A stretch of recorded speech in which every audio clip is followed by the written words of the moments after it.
Greetings, ladies and gentlemen. My name is Johannon Stolyarov II.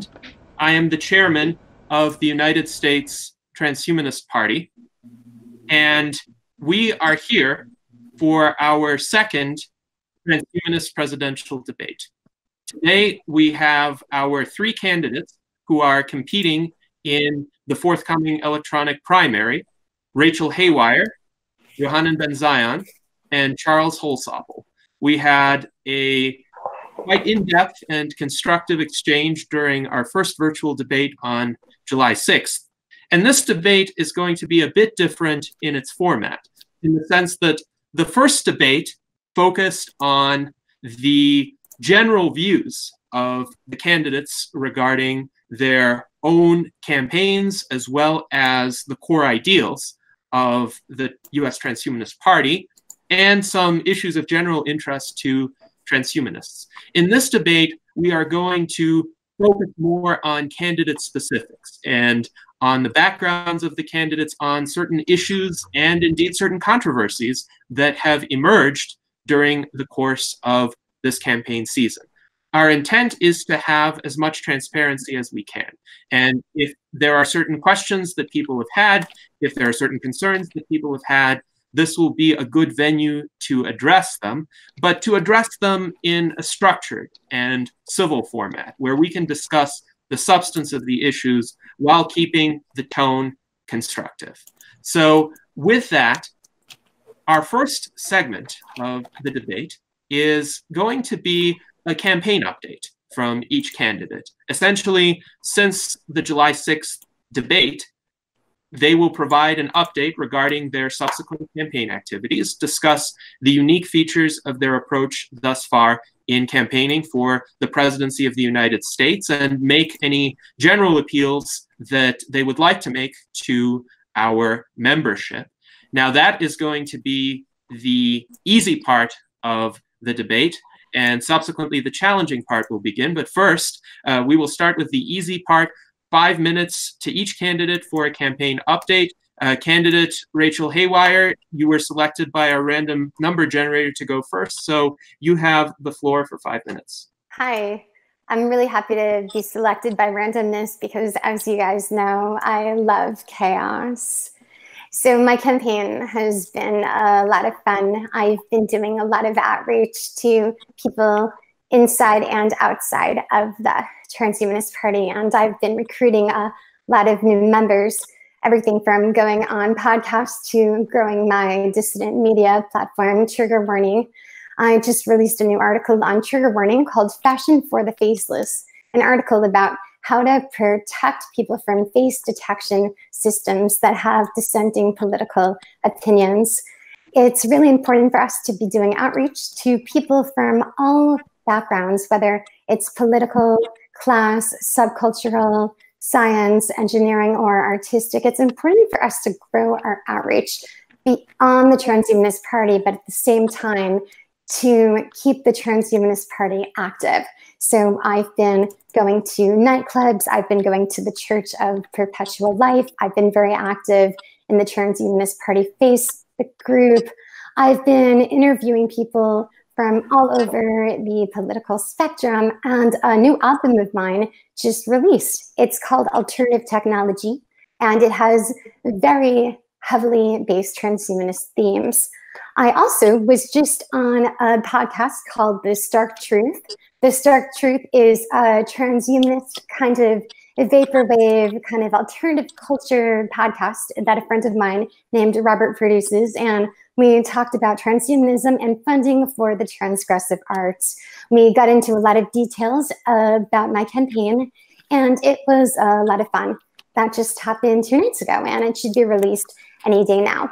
About 3 nights ago, I was on Detonate Nation with Steel Archer. I know a lot of other candidates, and Sultan was on the show. Janati was on it too, and I had a really interesting conversation with Steel about my campaign and the outreach that I had been doing. I talked a little about the controversy that I had been having with fellow candidate Mr. Ben Zion, and just a really good conversation that I had with Steel occurred. I've been loving this outreach because a lot of the other candidates, they've been focusing only within the party, but I've been focusing outside of the party too. I've brought a lot of members in. One of these members is Jessica Clark. She's been modeling the transhuman t-shirts that I've been collaborating with on Transhuman Tees with. Transhuman Tees have been incredible. They've also manufactured this poster that you can see on my wall. We've been designing incredible artwork for the Haywire campaign. I have a great team of video producers, musicians, designers, and Transhuman Tees. They've been very active on my campaign. And Jessica Clark, she was the first model who began modeling for the Haywire campaign and Transhuman Tees. And she just joined the Transhumanist Party. And Jessica Clark began modeling these t-shirts, and she just issued a really touching statement against Jerry Epstein with the recent controversy that unfortunately we've all been dealing with.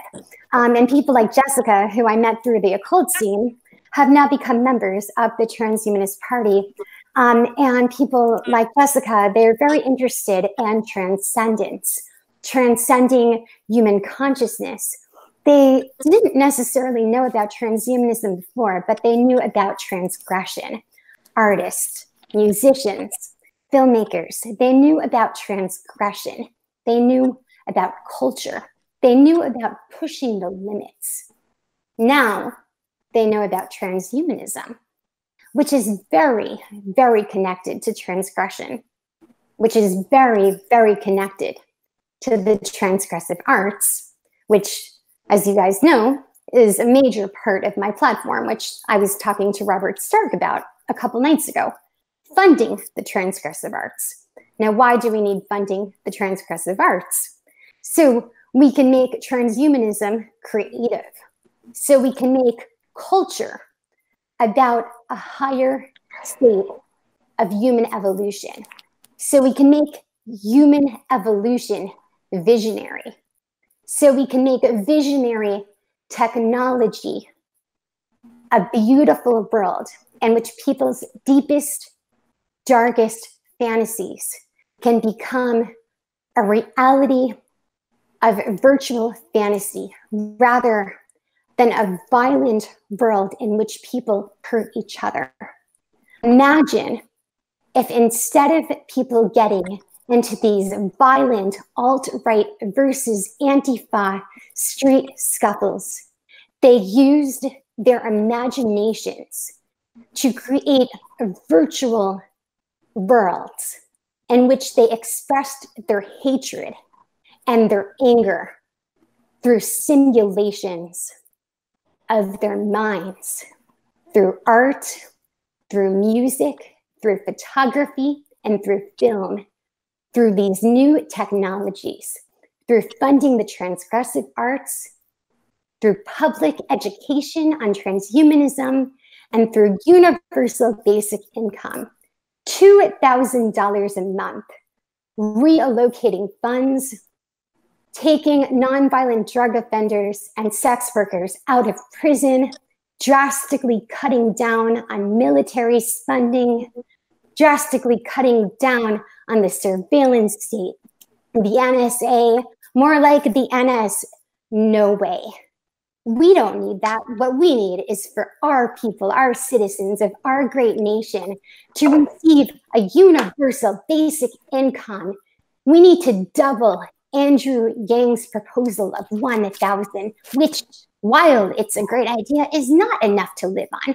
We need $2,000 a month for every citizen in our nation to create an incredible world of transgressive art. We need a greater awareness on neurodiversity. These are my policies. This is not a costume. This is not makeup, as other candidates may have suggested. This is not an act. This is not a shtick. These are my policies. This is what I think the Transhumanist Party needs. And this is what I think we need to do as a party, as a species. This is what I believe evolution is about. This is what I think culture is. And this is what I think transhumanism is about. And I think that in a state of artistic decline, which unfortunately we might be in right now in this society, our movement, our vanguard, our third party is the place in which we should be enacting these policies. Now, we are more than just a party. We are a revolution, an evolution, if you will, of creators. We are scientists, we are engineers, we are hackers, we are musicians, we are philosophers, we are visionaries. But you know what we are more than that? We are transhumanists. And it is time for us to go beyond left, beyond right, and beyond the center to create a new position. Now, what is that position? That position is evolution. And that evolution is the Transhumanist Party of the United States. And that position of evolution is the presidency of America. And I will defeat Donald Trump with a pirate spaceship because Donald Trump does not understand transgression. Donald Trump does not understand what is going on with our people. He may claim to represent working class interests, but he doesn't understand working class tech. He's never worked as an aspirational CEO in Silicon Valley. He might have done his time in Wall Street, but has he ever worked for a failing tech startup that was funded by a child rapist named Jeffrey Epstein? No, but I did, and it was called Humanity Plus. Now, Donald Trump, he never worked for Humanity Plus, but I did. And let me tell you, that was a corrupt company. And I was just interviewed by the Telegraph about them. And let me tell you, Donald Trump has no idea what it's like to be a working class techie. But I do, and I will defeat him with a pirate spaceship. I have a friend that worked at SpaceX, and we are currently building a blueprint to make this pirate spaceship happen. This isn't some cosplay. This is what we are currently working on. This isn't some little sci-fi fantasy. Transhumanism isn't sci-fi. Transhumanism is what we are working on now. Transhumanism is our party. We are the future of America. We are transhumanists. Thank you for tuning into this debate, everybody. Thank you for your support. Thank you, candidate Haywire. Now, you may have noticed you did speak for 10 minutes, and I decided to allow that. I'm going to extend each candidate's introductory remarks to 10 minutes because there may be more to speak about in the campaign update than might fit into 5 minutes. So, candidate Ben Zion, you now have 10 minutes. Please feel free to begin. Excellent. I'm pleased to give you an update on how the Futurist New Deal is going. And as you know, my candidacy is Poe. Say hello to Poe. My candidacy is centered around a reform ticket called the Futurist New Deal. And that is focusing on near-term policy initiatives for e-governance and some related matters. We published a long-form pamphlet on all of these reforms that we are working at. And it's also focused on economic reforms. Like candidate Haywire, I also have a basic income. And it is about double. That would be about $1 a week for every adult compared to $500 a week. It would be funded by something initiated by our predecessor, Zoltan Istvan. And that is something called the federal land dividend. And so it would not add to any concerns about taxes or hyperinflation like that of Andrew Yang or Rachel Haywire. But the economic discussions and the policy discussions in the course of this election have been incredible. I commend all of you for making those efforts. I was so pleasantly surprised in seeing the quality of the debates that we've been having on policy matters. I've been able to talk to a lot of people about some other public health initiatives including some that are being worked on by our Arizona Transhumanist Party. I'm the chair of this party, and our members have been working on public health initiatives. I mentioned this health services initiative and the legal fund for life extension. And, you know, I was talking to some people in other organizations, Humanity Plus, for example, about some of these things. You know, there's a lot of ways to approach these kinds of things, a lot of things we can do. I do not share Rachel's opinion that Humanity Plus is a failing organization. And I don't think the 6,000 life extensionists and techno-optimists on that mailing list are going to share that opinion either. It's one thing to court controversy for controversy's sake. It's quite another thing to attack people who have devoted their lives to techno-optimism. And I was a little taken aback by that, I have to say. In recent weeks, I've had so many great developments with respect to policy matters. Just this morning, it was delayed because because I did it the night before. I sometimes like to turn around these things in the same day. But just this morning, I posted an interview with Estonian emissary for e-governance. His name is Florian Marcus, and it was an incredible interview. I would encourage all of you to check it out. And we talked about a little bit about life extension and public health concerns in this area, but mostly we were focusing on iVoting, the second of the three major points in the Futurist New Deal. And the iVoting is something that Estonia is head and shoulders above other nations in doing. And as a result, Estonia has been able to improve their public health service to such a degree that it came up in our discussion. They are on the verge of being able to use big data breakthroughs and automation and advanced algorithm breakthroughs to move their public health service in the direction of something that is more prevention-based and more life and extensionist friendly. And here in the United States, we haven't done that. We don't really even have a public health service except for specific subsets of the population. And that's quite sad. It's something we need to fix. It is another of the major points of the Futurist New Deal. And, you know, Rachel Haywire a few moments ago made a mention of tragic political violence. Just today, there was a shooting in El Paso, Texas. Rachel Haywire a few moments ago. Hey, that's me. That was fun. Okay. And a tragic event. And I know where Holsopple stands on the issue of the assault weapons ban that expired in 2004. I'd like to hear I know where I stand. I've done plenty of press on this subject of gun safety, and I have strong feelings that we need to have a country where children can go to school without having to wear bulletproof backpacks. Now, I've been a hunter in my life. I prefer the bow now, but even so. I'm not of a mind to think that guns will be snatched up and people will be terrorized by this, but we have to have some standards in this country. Children shouldn't have to live in fear. Parents shouldn't have to lose sleep every night that their child is going to die by doing something so simple as going to school. It's a terrible, terrible tragedy that we have 35,000 gun deaths a year in this country. It's preventable.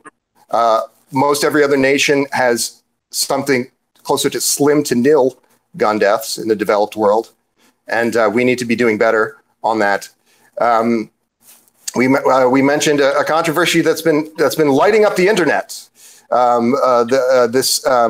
The idea that Mr. Epstein is supporting transhumanism and supporting neo-eugenics ideas. We must denounce this most fervently. And I will include my comments in what Gennady has mentioned, a statement against this kind of transhumanism. This is not our kind of transhumanism.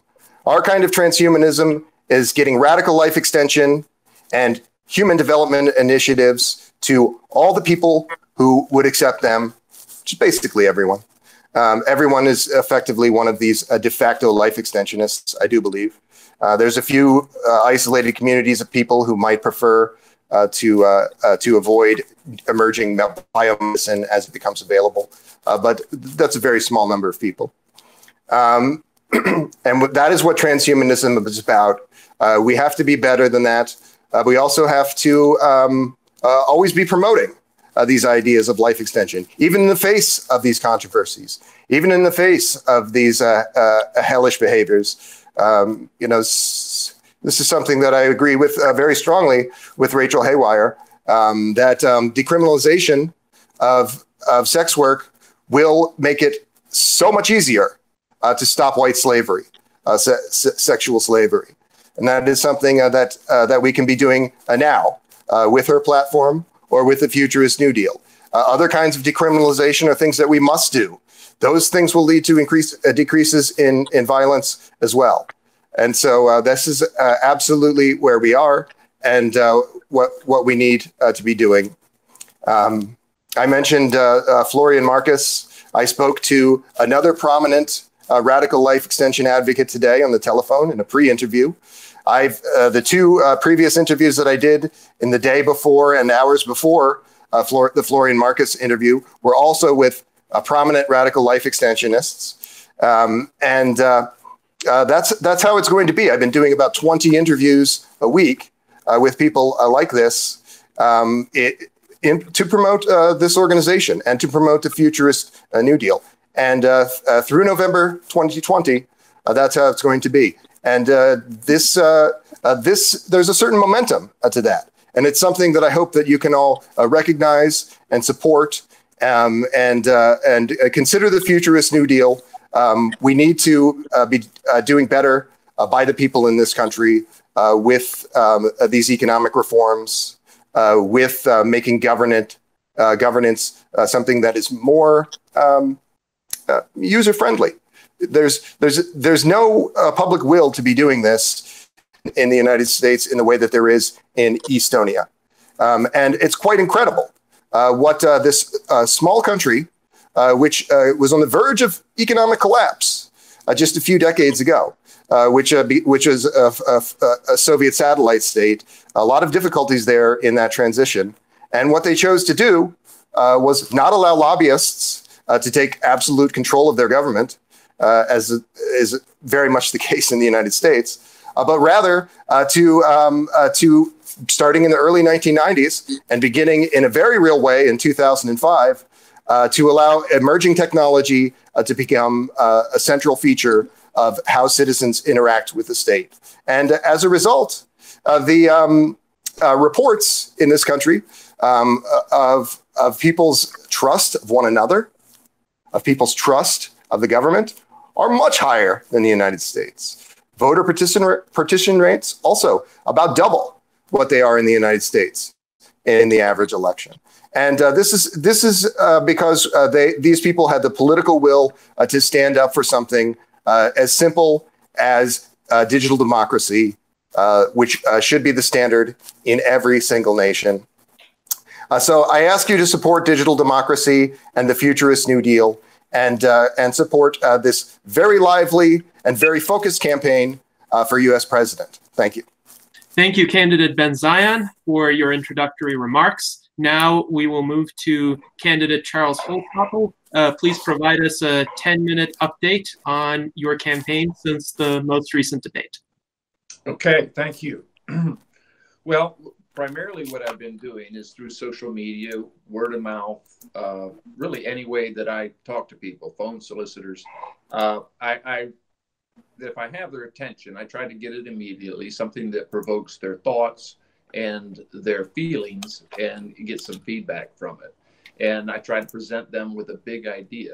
And that's something that I believe that we need as a nation right now to bridge those divides that we find ourselves in, politically, racially, all of those things that people try to make us on a team, on one side or the other, with really false equivalencies of what those cause and effects are. We're not using critical thinking. We're just caught in an echo chamber. And so we need a big idea, and one that each generation can relate to, one that addresses our existential threats, one that improves our health and our well-being, one that provides us with hope and provides us with dignity, an idea that won't get lost into that echo chamber, and one that gives us confidence in each other regardless of our differences, one that educates based on science and ethical use of our resources, one that affects, and this is very important, our refugee crisis and what causes those refugees and what we're going to do with them, both presently, but also in the efforts to build a prosperous and peaceful society. So that the idea is it helps us adapt to the effort, to the effects of the changing climate. So that idea is, for me, Project 222. And that's a nonprofit that I have started about 1.5 years ago.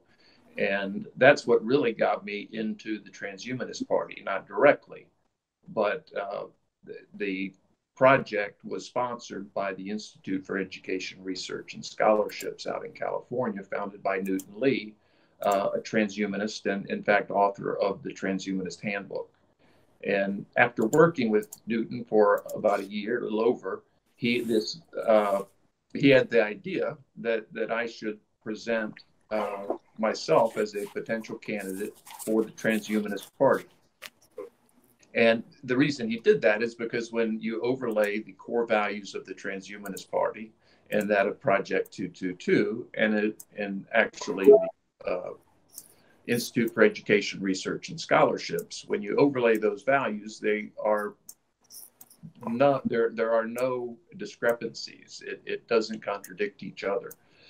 So I'll tell you what Project 222 is, and since politicians often repeat themselves, I won't apologize for this, but Project 222 is a declaration that we are all better off when each of us have dignified access within civil society to a minimum of 2 gallons of clean water a day, 2,000 nutritional calories, and 200 cubic feet of secure shelter. Now, it took me 15 years of contemplation and activism as a human rights advocate that in order to come up with that little equation. And I think when it's put on paper and when we look at it as a nation, it's an idea that stimulates and provokes thought. And that's what we need in the Transhumanist Party, is something that says it's memorable, it's different than every other political party. We need a unifying message, and we need a human rights message. And if that human right is to radical life extension, but it's not a responsibility of society. The society needs to provide for those basic needs. I'm all for all of the technologies that advance our existence, but when it comes down to it, I think we have to use an equation that brings up those least among us, as well as fulfills the life and the imagination of those of us that are on the upper edge of the socioeconomic structure. And it's curious the reactions I've received from the people I've talked to. One of the I had thought of, or maybe I hadn't consciously thought of, is what 222 would do to reduce crime. And of course, that's another, you go from reducing crime to the cost savings to the less incarceration. So if people have dignified access to food, water, shelter, they are less likely to commit crime because much of it is in desperation. And it's, people are seen really as, once they lose that dignified access to food, water, shelter, they start living in the streets, which we have 20 million people that are borderline. Many of them are actually in the streets of our cities now. And that is a major issue. And we've got hundreds of thousands, millions of people, internally displaced people all over the world that are suffering from those exact same things. So if we can bring a strong message to the debate, I'm not going to be elected president. I have no expectation of that. But I do want to be able to introduce the transhumanist platform along with 222 as its main messaging to those other platforms, so that we can actually get behind people that are, when I say get behind people, as I said, I'm an activist and have been for 15 years, and I spent months in a tent during the Occupy movement with all walks of life. There were homeless, there were doctors, there were attorneys, a lot of veterans, and they were looking at very real and present dangers to our society. I never heard transhumanists, but they would, most of them would be transhumanists, because they want to use technology to radically extend the lives of those that are in the streets that may be suffering from malnutrition and can't contribute back to society. Anyway, a lot of good thinking people and a lot of educated people. So through that activism, and then tying that with the Transhumanist Party, I think we can make a strong message that does go beyond this transhumanist primary.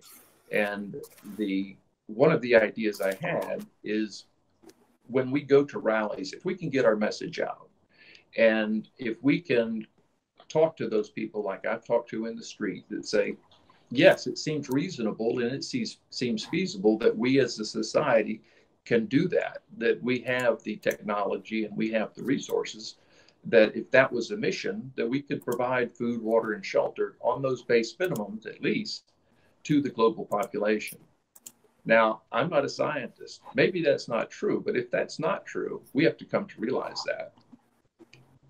I personally think that it's true. We can do whatever our imagination allows, and if our imagination is based in science and available technology. It's not something that we can pretend to do. It's something that we have to make the tough choices in order that we redevelop our economy to one of peace and prosperity based on those common needs of the population. So, as I say, I've been preaching high and low. Don't want to use that word preaching, I guess, but I've been consulting people high and low at different universities, and I've reached out. We've been able to get members in Cameroon and Ghana, throughout Africa, at many countries in Asia, of people that are familiar, and many listening now, that say, we in underdeveloped countries, or in areas that we've had climate change impact, we see a very clear path to 222, because that we've been deprived it either all of our lives or because of some natural disaster. And I think all of us here in the United States can start to relate, whether by flood or storms, fires, all of the changes that we are experiencing, all of the catastrophes and the displacement of populations across the United States, we need to address, and we need a plan to do that. And using 222 within the Sustainable Development Goals and within our internal national emergency response within FEMA, we're using similar numbers. So it's relatable to those that are doing the work, and it's relatable to those that want to finance the work and give their philanthropic dollars and their compassion to help others. 222 is one, it's catchy, and two, it is a common denominator in what it takes to sustain life. And we can argue that within the eminent domain for those materials, technologies that should not be privately or corporately held, that impede the flow of food, water, and shelter to the global population in minimum amounts. First, we must take care of those most in need, and then we could advance all the wonderful aspects of transhumanism, and we can promote it. But we need a message that grabs the attention of the electorate, whether it be Republican or Democrat. And these people that I've talked into in the street, whether they be homeless, whether they be doctors or lawyers, or I wish I could talk to some Indian chiefs, but they have all given positive response. And I hope to better articulate the message and gain the cooperation and the advice and counsel of those more educated than I in how to actually implement that. And that's the beginning of a cabinet, or at least a shadow cabinet. And I'm not familiar with the total membership of the Transhumanist Party, but I know it's relatively small now, and we need to grow it so that we can actually have an impact in the local elections and hopefully next year's presidential election. I'd like to do as good a job as I can to promote transhumanism this year, without the expectation of being president. But if I were, I would pledge to do the best that I can the same way and defend the country from enemies, both foreign and domestic, the same as I did the oath that I took in 1972 into the U.S. Army. So I don't know if that's my 10 minutes, but I'll yield my time to answer questions. All right. Thank you, Candidate Holsopple. You spoke for 12 minutes and 30 seconds, and we will adjust your time accordingly for some of the subsequent questions. But we do appreciate your overview and your introductory remarks. And that was the easy part of the debate, ladies and gentlemen. Now we will move on to the more challenging part of the debate, where for each candidate, I have developed 6 questions that are specifically intended for that individual candidate, addressing some of that candidate's history, positions, statements, and actions. Some of these are more along the lines of clarifying questions in order to have our membership be better informed about what the candidate actually believes. Some of these questions are about certain controversies that the candidates have been involved in. And I would suggest that this is an opportunity for our candidates to also set the record straight. If they believe that a certain version of a particular narrative is correct, if they believe they need to bring certain facts to the forefront of our members' attention, this is their opportunity to do so. Now, the modus operandi that I've adopted here is that I do not shy away from controversy, but I do think that sunlight is the best disinfectant. So by airing these issues in a civil, public, structured forum, we can hopefully resolve them, get to at least an approximation of the truth, and give the public a good amount of information for them to make up their minds. So with that, because of the speaking order that we determined, our first question will go to candidate Rachel Haywire. Candidate Haywire, one of your stated positions supports, quote, restrictions on imperialist global trade. What kinds of restrictions and what extent of restrictions would you advocate? Do you view all global trade negatively, or are there only particular kinds of trade that you would consider imperialist in nature? And for each of these questions, there are 3 minutes allotted. You don't have to spend the entirety of the 3 minutes. If you do not, that time can be saved for subsequent interactions. So candidate Haywire, please proceed.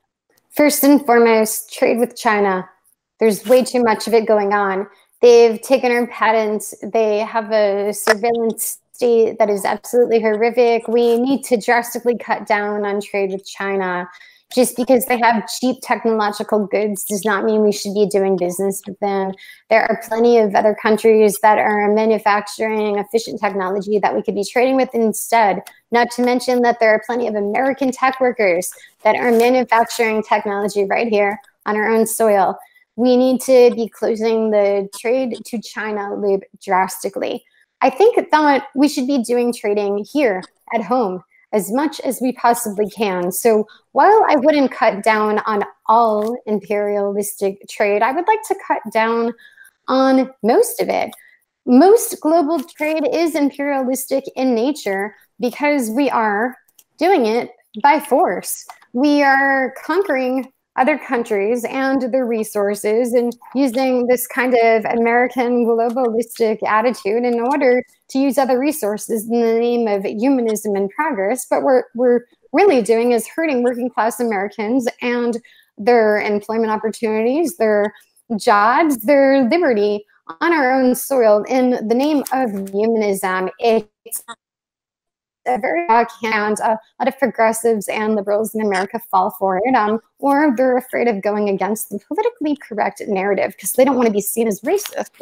But fact is, there is absolutely nothing racist about advocating for doing trade here in America.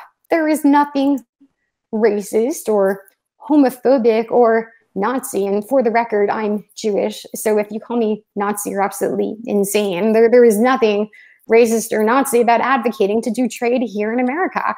The fact is that a lot of global trade is imperialistic. We're taking other countries, we're importing their goods, claiming that they are our own goods. We're having sweatshop factories, not only overseas, but here in America. We're importing them here.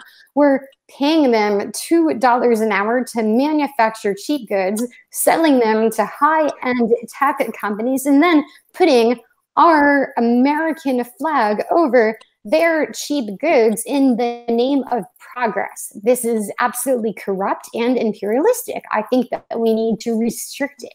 Restrict it with a capital R. Rated R for restriction. Let's not do that anymore. China, how about China? How about China? You have got to go. Bye-bye. Don't like it. All right, thank you, candidate Haywire, and I will add 10 seconds to your time for subsequent questions. The next question will go to candidate Ben Zion. The question is, some of your comments during your most recent July 30th, 2019 interview with Steele Archer suggest that you consider an emphasis on the rights of future sentient entities, including artificial general intelligences, to be misplaced. Could you clarify this position and furthermore, explain how you view documents such as the Transhumanist Bill of Rights, which focuses on broadening the applicability of rights to such sentient entities that may be encountered or developed in the coming decades? Candidate Ben Zion, you have 3 minutes. Yes. Well, this is largely an order of importance question. I feel that some kinds of problems have derived from a focus on, or lack of focus on regulating certain areas with advanced algorithms that have the appearance of being something like artificial persons. You know, we think of Cambridge Analytica and any number of influence operations that which this is a part of what they were doing. This kind of manipulation is a more likely near-term outcome than artificial personhood in the next 15 years. So we're going to see an acceleration of that kind of manipulation. But in due time, I do believe that we have prospects for artificial personhood, just in the way that I think we have prospects for uplifting of creatures. You know, Poe here, he's not signed up for a life extension yet, but I think that some of those things are in the cards for all of us. And, you know, life extension is, of course, a separate matter from uplifting of creatures or artificial personhood. But these prospects are good. And I do not feel that the references to this in the charter documents should be removed.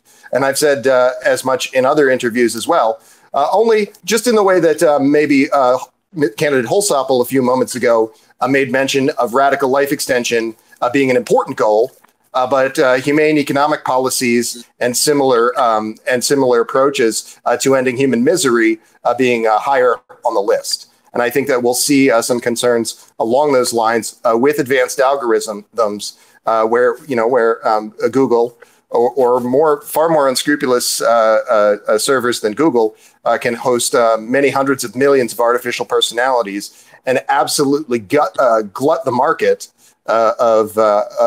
in the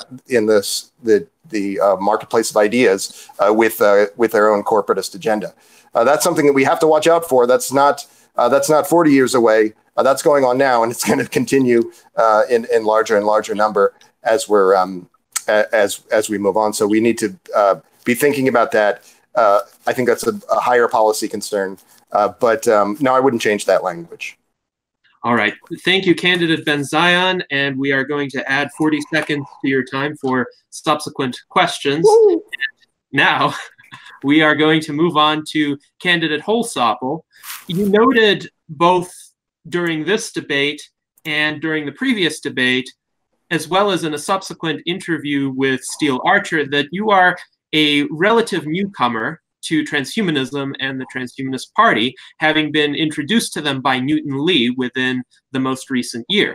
What would you say qualifies you to be a prominent spokesperson for the transhumanist community, and what would you do to effectively communicate transhumanist ideas to the general public? Candidate Holsopple, you have 3 minutes.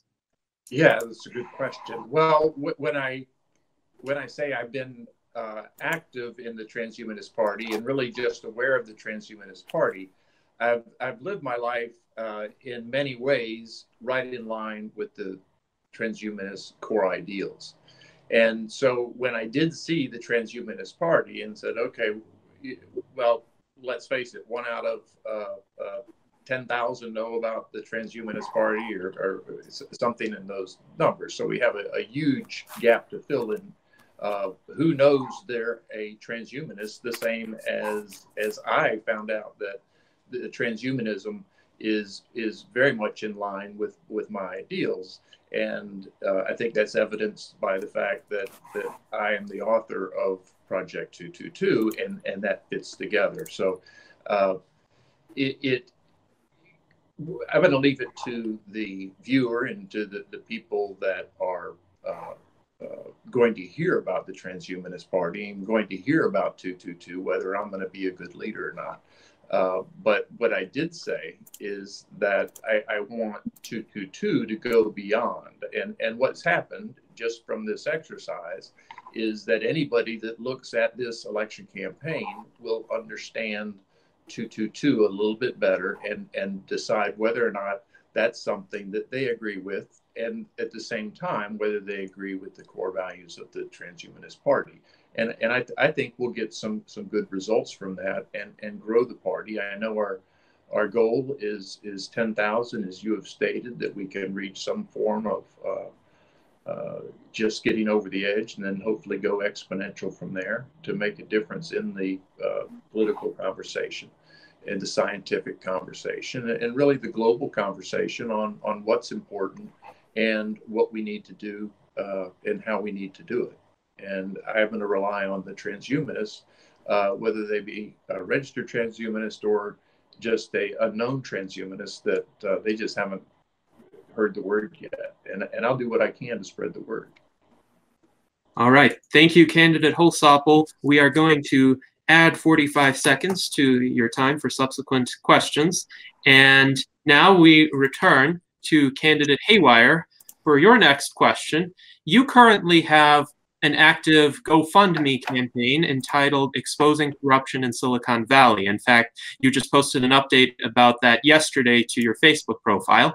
In the description, you write, quote, "I'm going to write a memoir about my personal experiences in Silicon Valley involving several transhumanist startups and think tanks. I will discuss the good, bad, and ugly as I expose the corruption at its very core. I will name the key players that are keeping life extension technology at the hands of the rich." So tell us about to write such a memoir. Have they evolved in any way since you originally started this project? And if you do intend to write this memoir, do you believe that there is an actual conspiracy to keep life extension technology limited to a small, wealthy elite?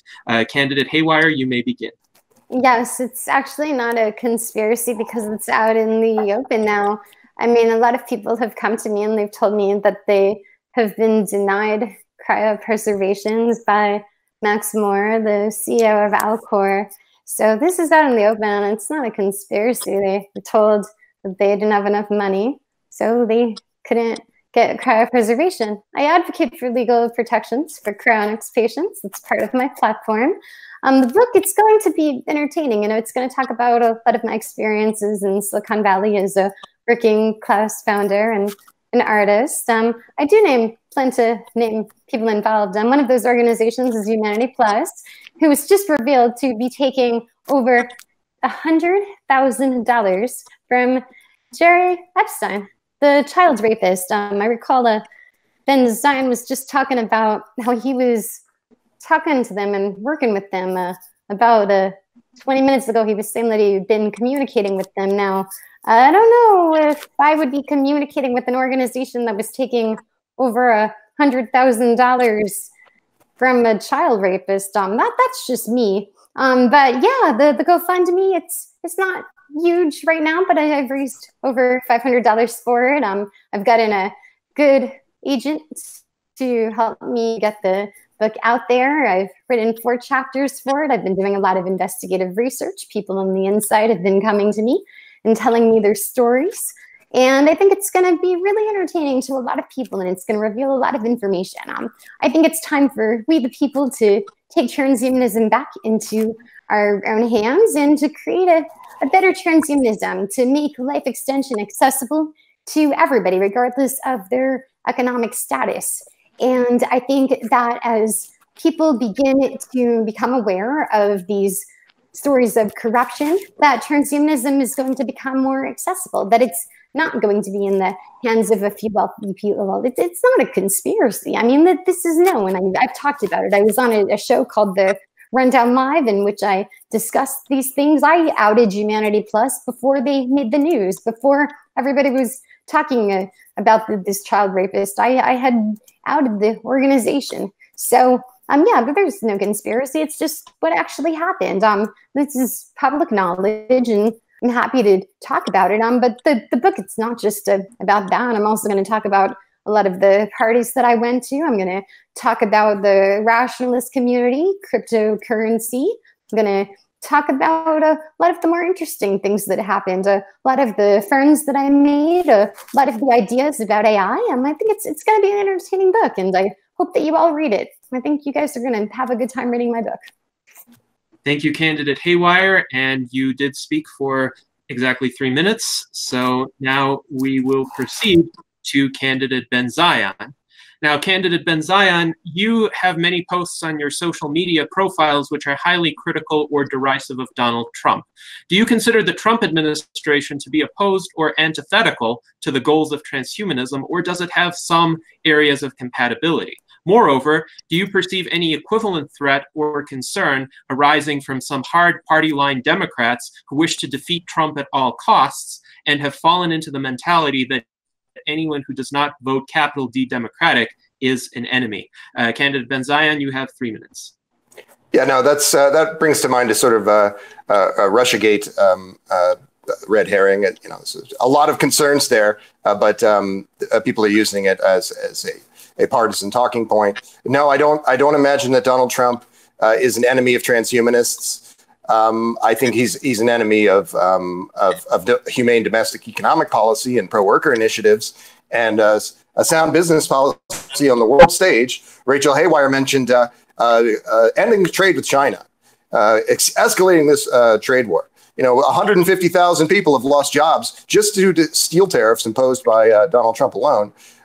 Those effects cascade out into other industries. Other industries have more or less been wiped off the map because of this trade war. This is a child's idea of how business is done in a post-industrial framework. And I would also say about this Epstein concern. A lot of people get donations from people.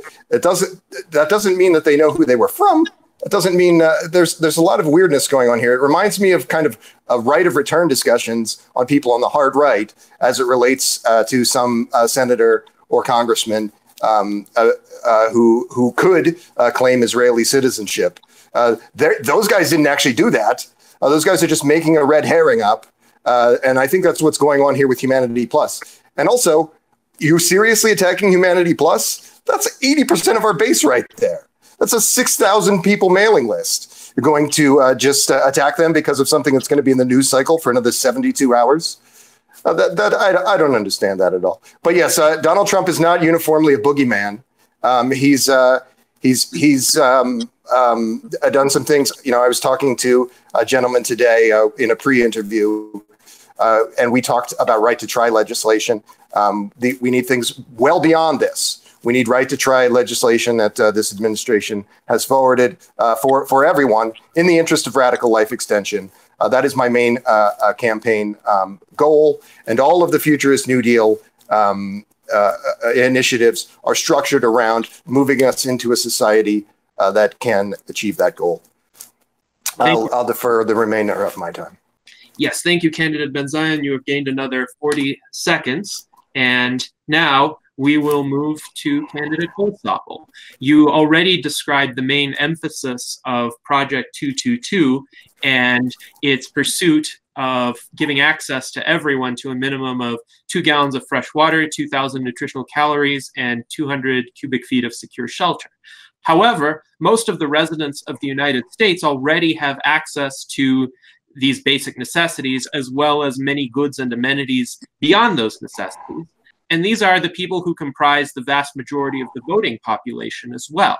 What would your platform and your campaign have to offer to those individuals who already have the 222 goals fulfilled, but who still face various other problems in their lives, including the problems that only future technological progress can resolve, like death and various diseases of aging? Well, that's exactly right. So it's not a singular campaign, but one that, yes, most people do have it's clean water, food, and shelter. There are hundreds of thousands living in the street that don't. There's nowhere to use the toilet. There's nowhere to bathe, or nowhere to find shelter. So, and I've lived empathetically with the people in the street in Berkeley for a while, and it's not something that has an easy exit. And the more you get into it, the worse it is. And what I've noticed is there is a lot of empathy within the general population for those people.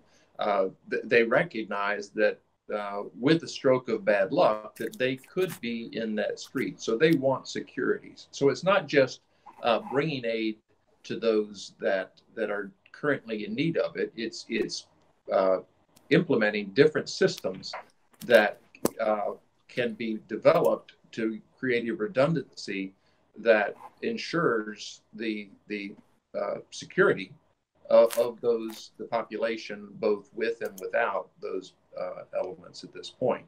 And there's a lot of philanthropy that wants to just help. And there's also a lot of industry that wants to invest. And if we build an economy based around the provision of these basic needs that protects the environment, that protects the rights of workers, that protects the rights of both those with and those without, we can get a message. Now, working out the details of exactly how that works on the mind, there are psychiatrists and psychologists. There's all of the stimulus that gives us thought and tension and fear in that echo chamber. It needs to be dissected by something that we can see as an individual and as a society, something that we can trust, some fabric of existence beyond just getting in the car, getting gas, trying to going to work, coming home, and trying to raise our kids, and really not ever getting on top of society. So though the vast majority of the population has dignified access to food, water, and shelter, they're concerned about their water all over the nation and that water supply. We're concerned about our food supply and the nutrition and what we can buy at the grocery store and how nutritious it is and what effects it has, whether it be, and we have to rely on science in order to identify what best actions we can do as individuals that are in a power to help to help redirect all of our tax dollars and our consumer dollars to a more sound investment. Right now, we're consume, consume, consume. Fortunately, we're getting a handle. There's more information coming out on what our oceans are dealing with plastics and microplastics, how that's getting into our body.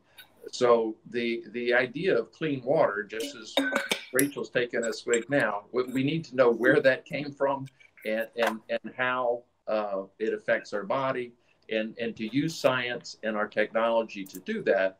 It's a bigger picture than just those that we can obviously see. And there's a big percentage that have food, water, and shelter that don't have dignified access to it, that they're abused at their jobs, they're abused in their domestic relationship. And so though that food, water, and shelter is on the surface available to all, dignified access to food, water, and shelter it demands and a daily grind for a large segment of the population. And that basic need costs the individual taxpayer in healthcare, in military expenditures. So the best job we can do in getting food, water, and shelter and basic minimums, both within our borders and without, the better our security will be. And at the end, we're all seeking a sense of security, and we can do a better job as a government, and that's what I would advocate for. Thank you, Candidate Holsopple. You spoke for 5 minutes, so that does subtract 2 minutes from your time, but we will proceed now to the third question for Candidate Haywire. Candidate Haywire, in various interviews, including with Robert Stark and Justin Murphy in 2019, you discussed the concept of so-called national futurism, which you also wrote about in your 2015 book, The New Reaction. Could you please explain what you mean by national futurism? How is it different from nationalism? And do you believe national futurism to be compatible with transhumanism? And if so, how? Candidate Haywire, you have 3 minutes.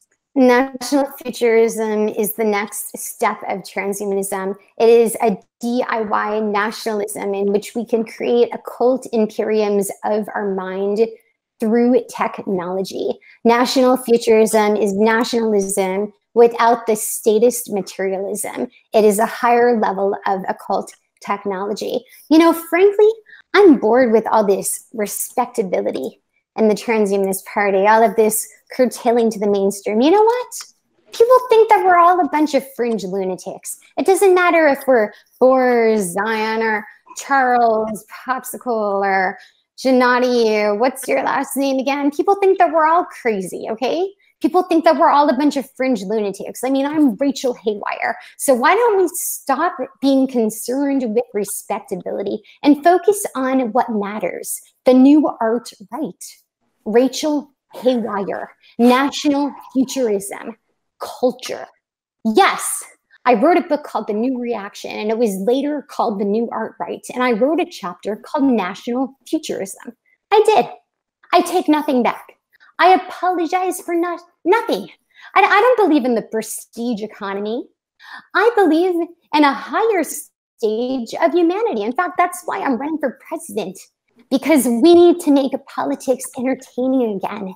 And we need to make politics fun again. And I'm sorry if people had a problem with me calling China imperialistic just because I was wearing headphones that might have been manufactured in China. I'm sorry if you guys think I'm a hypocrite because I said some things about China that might have upset your third position about China being really cool for some upcoming national Bolshevik tech war. Sorry. You know, national Bolsheviks, sorry if I upset your far left, far right sensibilities, but you know what? The Transhumanist Party is kind of boring right now, and we need to make it more fun, okay? National futurists of the world, unite. Fact is, I'm the only candidate in this entire boring party, excuse me, Humanity Plus and your child rapist defenders, that's going to make transhumanism popular again. That's just reality. And you can say that I'm arrogant, you can make fun of my costumes, but I'm going to make transhumanism cool again. I'm going to make transhumanism fun again, and I am going to take you guys for a ride on my pirate spaceship into infinity, and we are going to build national futurist universes of the soul, okay? We are going to create a new art right, and it is going to be incredible. Our spiritual insurrection is going to lead the next stage of transhumanist evolution. Go beyond the center with me. Forget about respectability politics. Enjoy this new dark bohemia. Rachel Haywire is the new evolution. Thank you, citizens. Thank you, candidate Haywire. Now, you did spend the 10 seconds you had previously accumulated, so your balance of time is essentially at the default levels now. The next question will go to candidate Ben Zion. How do you plan to bridge some of the ideological divides in the transhumanist movement, specifically around economic theory and policy, where transhumanists have a wide variety of perspectives and many disagreements? Well, not with speeches like that.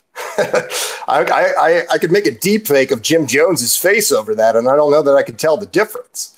You know, you said, Rachel Haywire, you said that you don't take anything back, but you changed the title of that book so it wouldn't sound like you're a neo-fascist. Some of that sounded awful lot like neo-fascist talking points.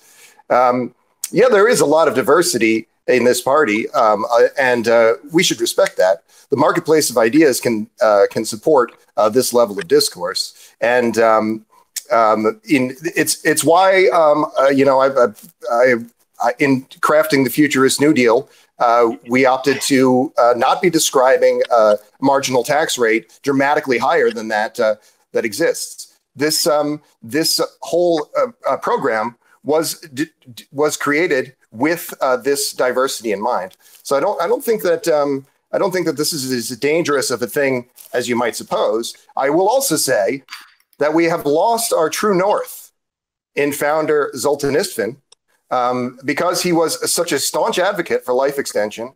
And in crafting this campaign, the Futurist New Deal, we considered making it an emulation of his campaign on that one particular, focusing on radical life extension.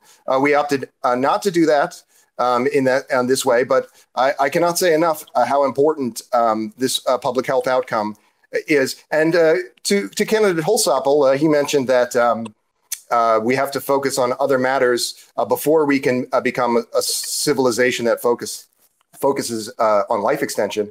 I think that that focus in and of itself will bring out humane outcomes. We have a society that doesn't value human life. You know, 55% of workers in this country are working in service jobs, and their wages are artificially low. They're working 40, 50, 60, 70 hours a week, and their housing costs are kept artificially high. There's a lot of ways that we can be improving upon that. And domestically, I think that the Futurist New Deal basic income is the best approach. Zarin asks if we could explain this land tax a little more. Yes, as you may know, these public lands are held in great number. And 85% of them are not national parks. And we could be leasing out those 85% to carbon neutral companies and a whole lot of other organizations, as long as they are able to stipulate to a certain set of conditions, being carbon neutral and having a certain design aesthetic. And in doing so, we could raise $173 trillion in 10 years, enough to fund a basic income without offending the sensibilities of these people who don't want to see significant added costs to our system, as Rachel Haywire's basic income would add. Thank you. Thank you, candidate Ben Zion. You spoke for 3 minutes and 10 seconds, so a slight subtraction from your subsequent time, but you had accumulated some time before that as well. So now we move on to candidate Charles Holsopple. Candidate Holsopple, what technological advancements would you advocate as part of reaching the 222 goals? And in what ways would those technologies enable large numbers of people to reach much higher standards of living than the 222 baseline. Candidate Holsopple, you have 3 minutes. Well, let me take 10 seconds. Will you repeat that? There was some rustling that I could not hear a few of those words. So yes. So what technological advancements would you advocate as part of reaching the 222 goals? And in what ways could those technologies enable large numbers of people to reach much higher standards of living than the 222 baseline? Well, you know, what I have done is taken the approach that I do not know the answers to the questions that I'm asking. But I do have confidence in the scientific community that candidate methodologies would put forward, and they would be different for many different locations. So the ideas that the hundreds of thousands of non-government organizations and the government organizations that are spending our money, they know these problems, they've identified the problems, they just haven't put them into the algorithm of 222. So what I would do, particularly if I were president, I would have a ball, because I would have a top security clearance and above. So I would have information on what technologies are currently being restricted. What I would ask to what patents and intellectual properties are being protected that are actually harmful to the general population. So as far as looking at those technologies, what I would do is not go penalize the corporations, but give those corporations the opportunity to reinvest in knowledge-based transformation of their industry. And I would encourage that in every industry as we face these looming existential threats. So looking out too far, I think really takes our eyes off the ball. We have to assume that what we're accomplishing today is something that we're going to need to take with us forever. And we have to get down to those basic needs, and using those technologies for water purification. I don't know, do we put 50 ships a day, mega tankers, up to the melting ice and bring it back instead of oil? You know, and have industries built upon these new resources and technologies. The fortification of food crops through natural selection, drought-tolerant crops, putting people to work planting forests and maintaining those forests, and giving them give them an education on what unit of work is required. In coming years, less unit of work is going to be required per calorie, right? I mean, if we use technology, there will be less work required. So the shelter concept, back to your original question, is that's how I got into this and got into activism. I came out of the commodity lumber business, where homes are built stick by stick, stone by stone. And I came up with an inflatable idea that could be rigidized and made into permanent settlements. And I took that to scientists, and they wanted to move with it, but they did not have the funding. So those are some of the technologies: advanced building techniques, food fortification, and different water accessing technologies. Thank you, Candidate Holsopple. You've spoken for 3 minutes and 15 seconds. So I think at this point, we will proceed to the next question for Candidate Haywire. Candidate Haywire, in your 2018 book, The New Art Right, which, as I understand, is a second expanded, enhanced edition of the New Reaction, as well as in various other writings, you refer to an aristocracy of artists, or so-called aristocrats of the spirit. Could you please elaborate on this concept and discuss who these aristocrats are or would be, and what would be their role in the society you envision? Candidate Haywire, you have 3 minutes. Yes, I'd love to. Well, first and foremost, it's people that aren't into the respectability politics that the mainstream Transhumanist Party is so focused on.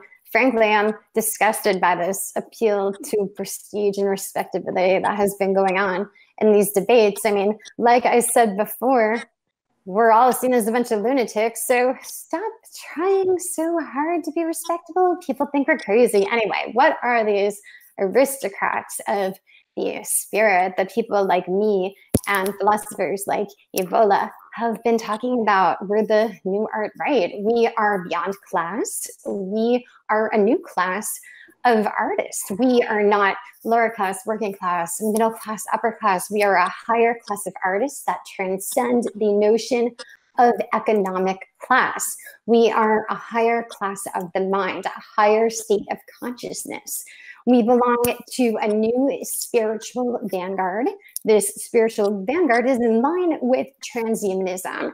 We are transgressive artists that belong to a higher spiritual prototype. And through funding the transgressive arts, we can create technology that ushers in this post-Marxist, post-class ideology. So we can create a virtual kingdom of technology in which we can reign. Because frankly, hierarchy is backwards now. We have people at the bottom, at the top, people at the top, at the bottom. We have these respectable bureaucrats running things when you know what they should be running? Downward. We should replace them with robots. I mean, how are they different from robots? They're just reading a script. You know what that script should be? Run by actual robots. I mean, who are the real aristocrats? The artist. We don't run by a script. We run by our own decisions. We run by our own choices. We have autonomy. We are the aristocrats of the soul. And that is what we are. We are the vanguard. We are the Haywire vanguard. And when we fund the transgressive arts, and no, this is not neo-fascism. Neo-fascism, Mr. Zion, is the bureaucracy that you are enforcing as you support taking money from a child rapist, okay? That is neo-fascism, child rape. What I'm talking about is art, okay? There is nothing fascist about art. Art is beauty. Art is creation. And aristocracy is what I am advocating for, going beyond class, as Charles talks about, going beyond poverty and creating a beautiful kingdom of visionary technology. Thank you. Thank you, Candidate Haywire. You spoke for exactly 3 minutes. And now we proceed to Candidate Ben Zion. Your fourth question is this. You have previously posted on Facebook in response to Democratic Party sympathizers that if you receive the Transhumanist Party nomination, you intend to campaign until August 2020, at which time you plan to endorse a Democratic candidate. However, one of the commitments that each Transhumanist Party primary candidate was asked to make in completing the Declaration of Interest form was that if the candidate won the nomination, the candidate would run for office as a USTP-endorsed independent candidate until Election Day 2020, which is November 3rd, 2020. The form also notes that, quote, this commitment requires that during the time prior to Election Day 2020, the USTP-endorsed candidate shall not concede to or endorse another candidate from another political party. The USTP-endorsed candidate also shall not run on behalf of any other political party.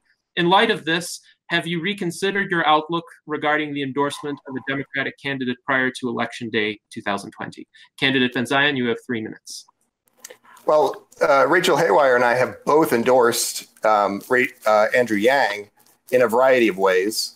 That doesn't mean that we're going to be throwing a monetary or organizational support to those operations.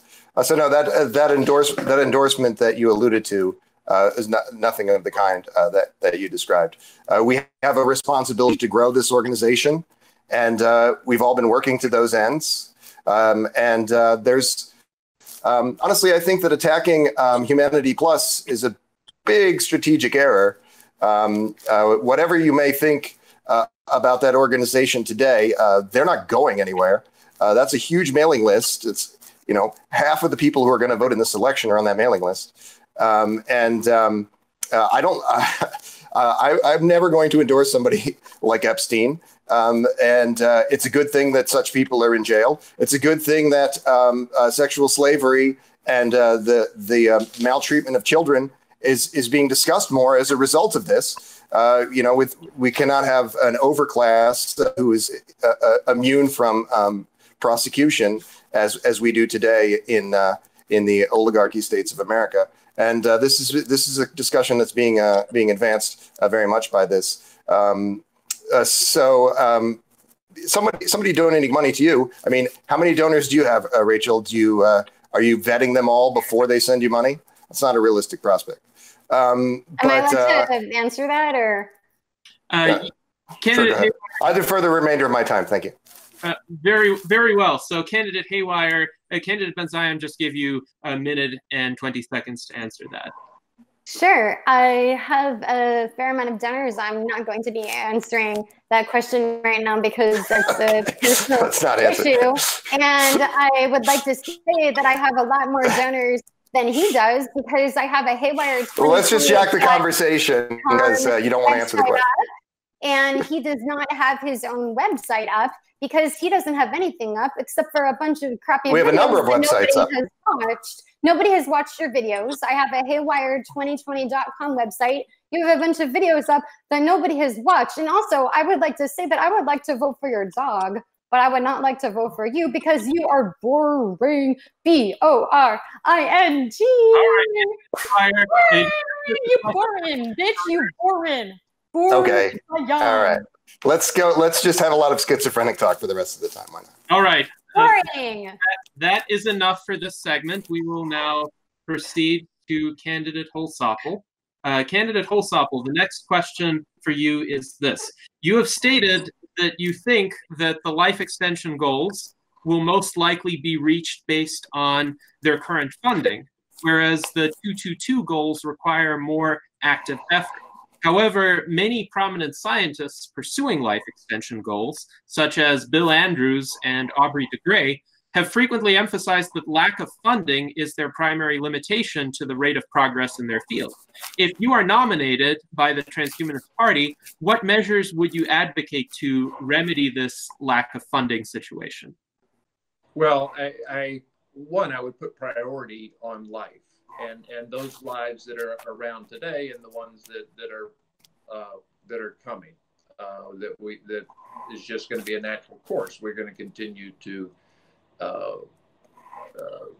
bear more children, and that's a certainty. Otherwise, all bets are off. But the technology to radically extend those lives on the planet now would, in my campaign, take a lesser priority to those that are actually suffering basic lack of the essential elements of food, water, and shelter. It's a priority system.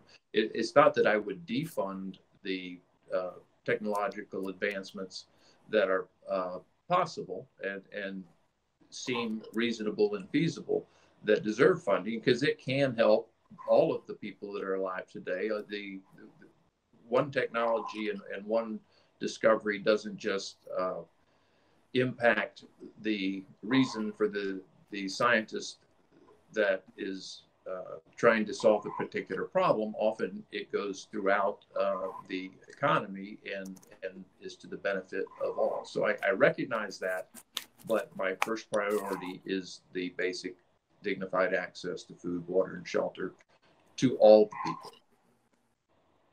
Thank you, candidate Holsopple. And I would like to say, for whatever reason, my phone keeps draining. So if you lose me, I totally apologize. Yes, that's no problem, candidate Holsopple. And if we lose you, we'll try to find a way to reconnect you. You have regained 1 minute and 30 seconds of time in your answer to this question. And now we proceed to the next question for candidate Haywire. I think you could have expected that this one was coming. I deliberately left it open-ended. What are your views regarding the alt-right? I think that we need an alt-right because the alt-right is boring and stupid and violent, and we don't need people like that in our country. What we need is an alt-right where people are creative and self-expressive. That's why I changed the title of my book to the alt-right. I'm reading in the YouTube, we don't need a candidate without self-control. I fully agree with that. Just to be clear, before I was being performative because I think that we need entertainment. And our party. We need to entertain people. I think that politics and entertainment are very important. We need culture, we need art, we need film, transgressive art.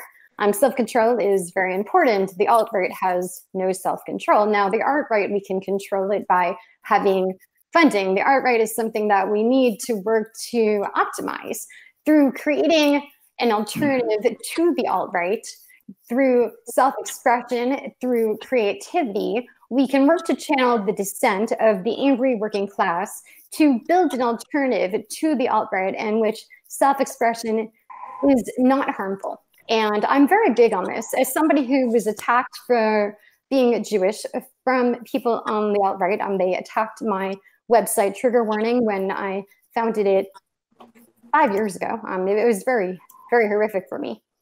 I have had very negative experiences with those people, and that's, when it came to me, we need to create an alternative, and that's where I came up with the idea for the art-right, and that's where I decided, we need to stop this violence from occurring.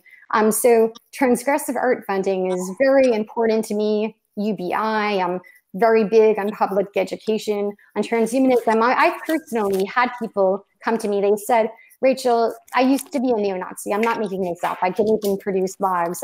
And when I saw how people on the alt-right were treating you, I decided I didn't want to be a part of that community anymore. I'd much rather be a part of what you're doing. I think that you're a cool person, and I don't like how these anti-Semitic people are. I don't support this type of rhetoric. I really like your writing. And now that those people are no longer involved in the alt-right, now they're involved in the art-right, and I'm very happy about that.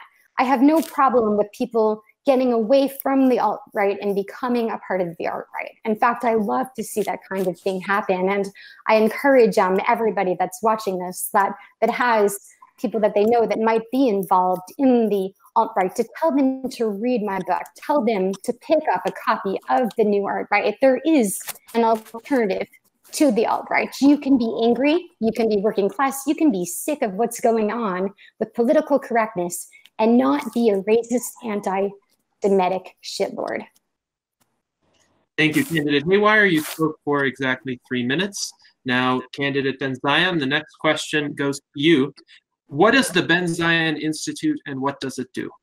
Candidate Ben Zion, you have 3 minutes. Yeah, sure. So the Ben Zion Institute is the name of my influence operation, which is connected to about 25,000 people. And it was in the process of rebranding as we speak and before this. And Rachel Haywire pointed out how her videos are so popular. She's made a couple of videos. My reach is significantly higher. She thinks says a lot of things about how she's bringing all of this. Look at if you search hashtags around this party, and you can get a pretty clear idea of who's going outside of the echo chamber. Charles Holsopple is doing a great job with that. Not only is Rachel Haywire not doing as good of a job of that, in my opinion, but also attacking people like Natasha Vitamour and Max Moore in a debate of this kind. It's not just being somebody who is Jesus.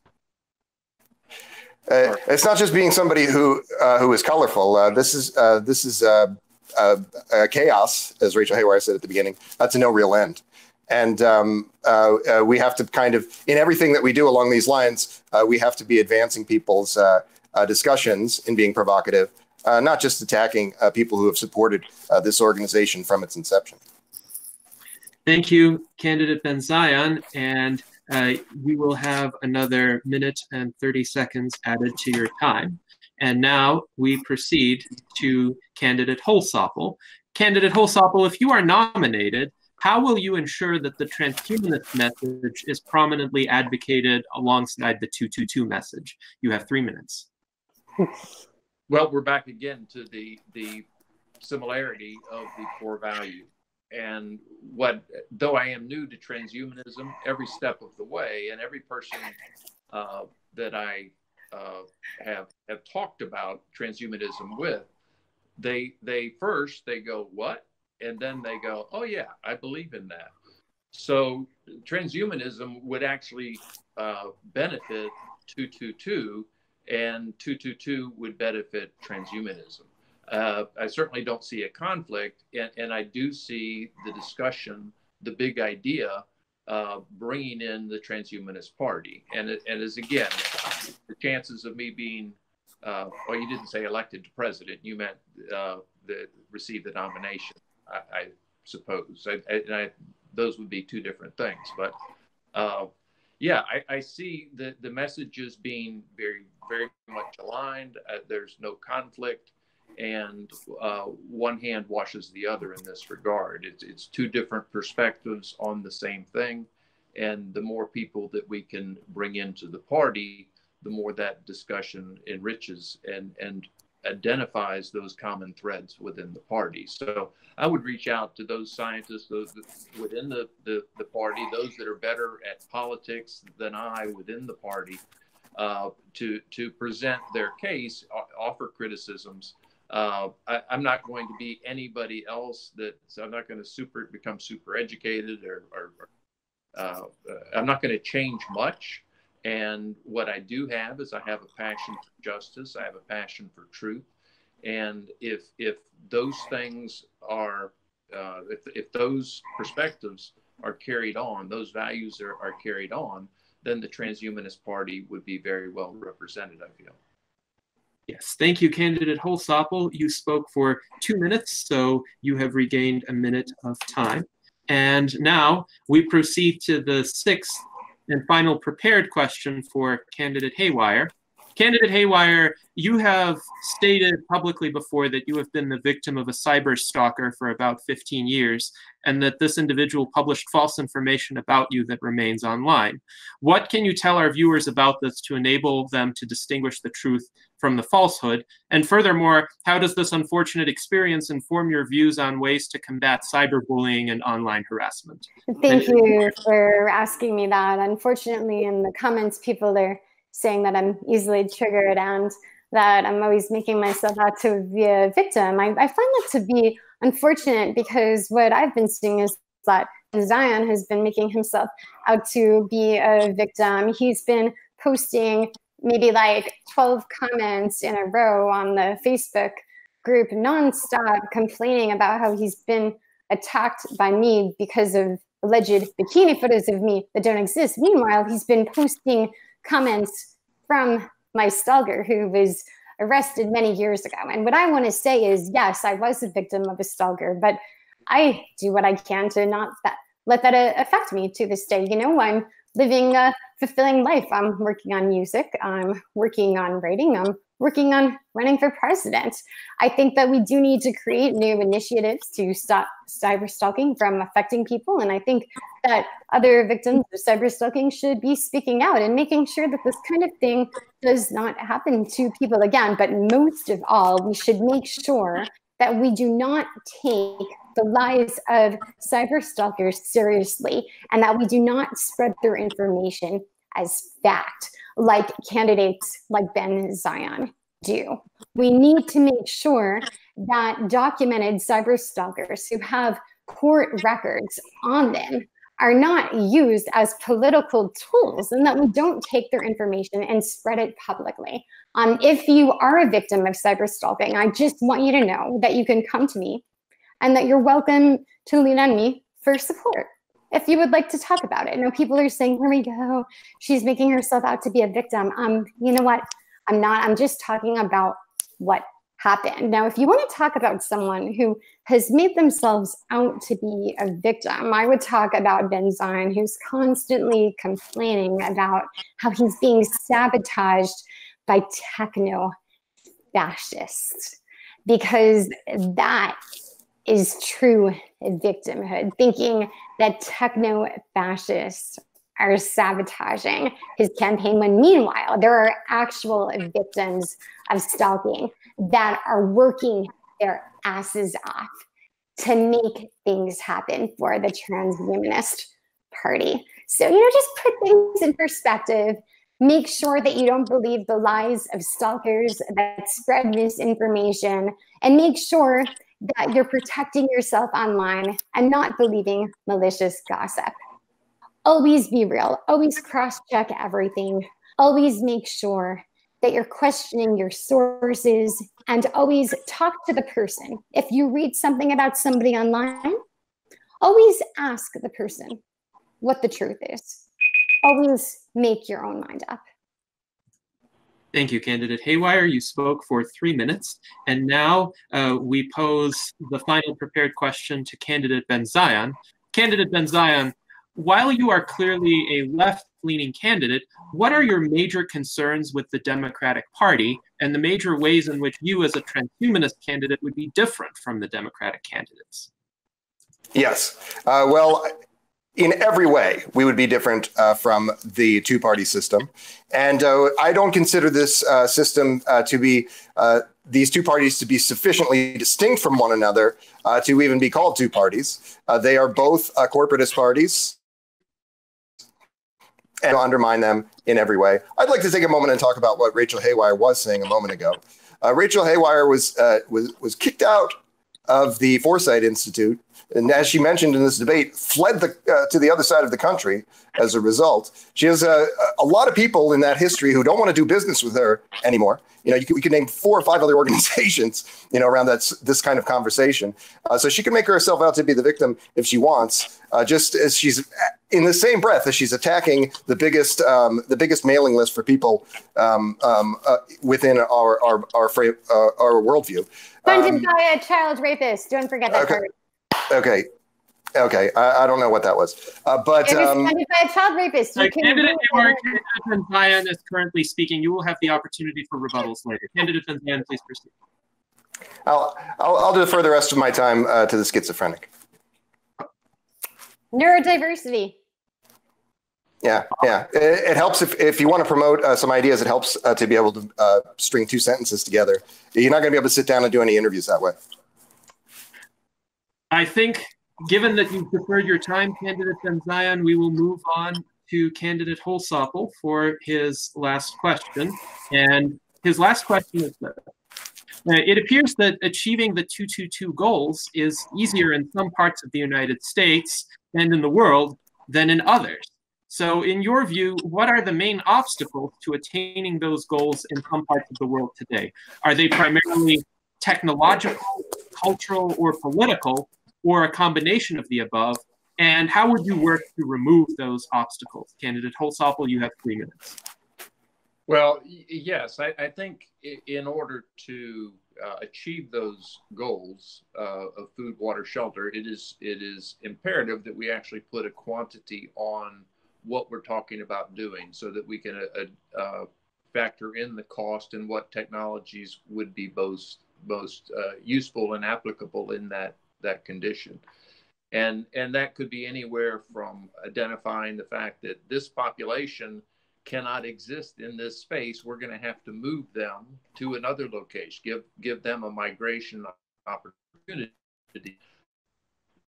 and also in there that they can comprehend had clean water or food or shelter in. So, candidate Holsopple, my apologies to you. I'm going to give you an extra 2 minutes to speak because of this unfortunate technical difficulty to answer that last question about how to enable these obstacles to the 222 goals to be overcome in some parts of the world. Yeah, well, we're back to it being a big idea, to where is that something that we have the public will, the corporate will, and the government will to make that impact? Do we see it as useful to all of the efforts in order to achieve those? Because it is the definition of a peaceful, prosperous society when all people have dignified access to food, water, shelter. You can't have a civil society if you have people dying in the street from or the field or wherever it happens to be without food, water, shelter. And I would include healthcare in that.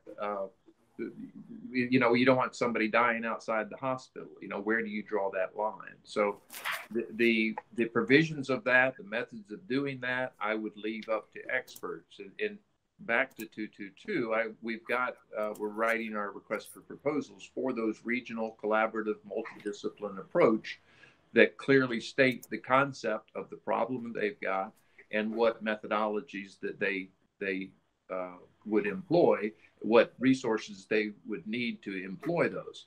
So I see it as each community being this. I don't see 222 as a handout. I see it as a hand up that people could actually construct their own lives, learn the skills necessary, learn the civil behavior that's necessary, so that we bring down the cost of our law enforcement, as I say, crime and everything else. So it would be largely regionable, but as the Sustainable Development Goals and the United Nations use common best practices. So we would learn from our mistakes, and we would maintain a common mission and a constant vision of what we're going after. And I believe with that, we can achieve it. I'm counting on it. And whether or not I win the transhumanist nomination, I'll go on doing this. If I win the transhumanist nomination, the major attention getter that I will have is 222. And I'm very clear on my website, project222.org, that this is a coalition. This is using all of our knowledge and all of our assets to address the existential threat that faces us all.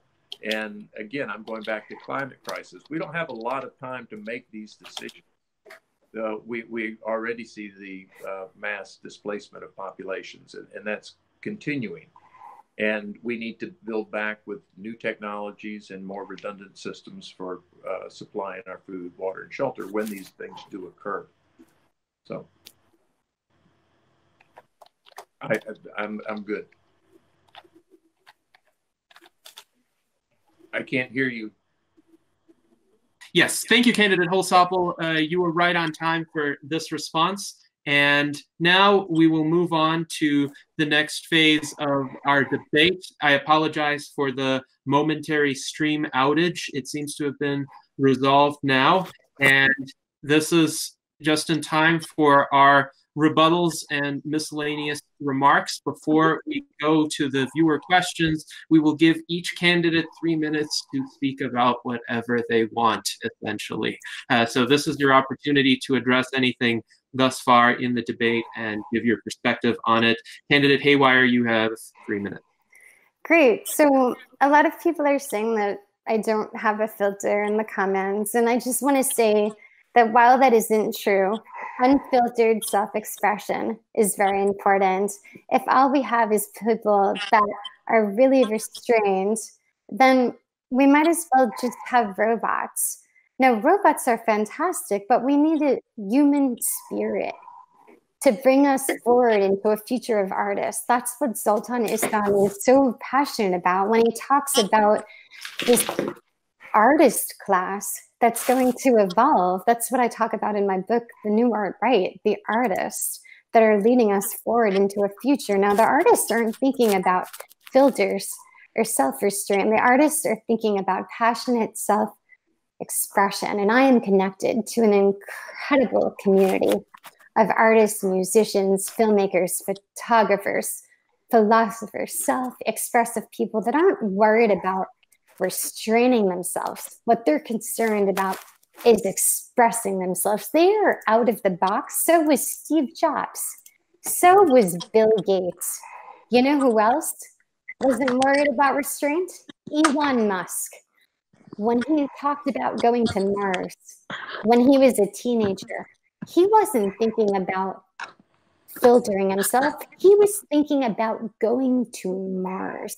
So yes, we need to restrain ourselves a bit, but if we restrain ourselves too much, we're not going to go to Mars. If we restrain ourselves too much, we're not going to transcend the species. We're going to be stuck as humans forever. If we restrain ourselves too much, we're not going to cure aging. And if we restrain ourselves too much, We're not going to be able to fund LSD or MDMA as therapeutic remedies. If we restrain ourselves too much, the Transhumanist Party will never get out of its echo chamber, as Charles was talking about earlier in the debate. And thank you, Charles, for addressing the echo chamber issue. If we restrain ourselves too much and don't give way to transgressive self-expression, we will be stuck as a fringe party with no outreach. Now, yes, I can be a bit much for people, but we are all, as transhumanists, a bit much for the mainstream.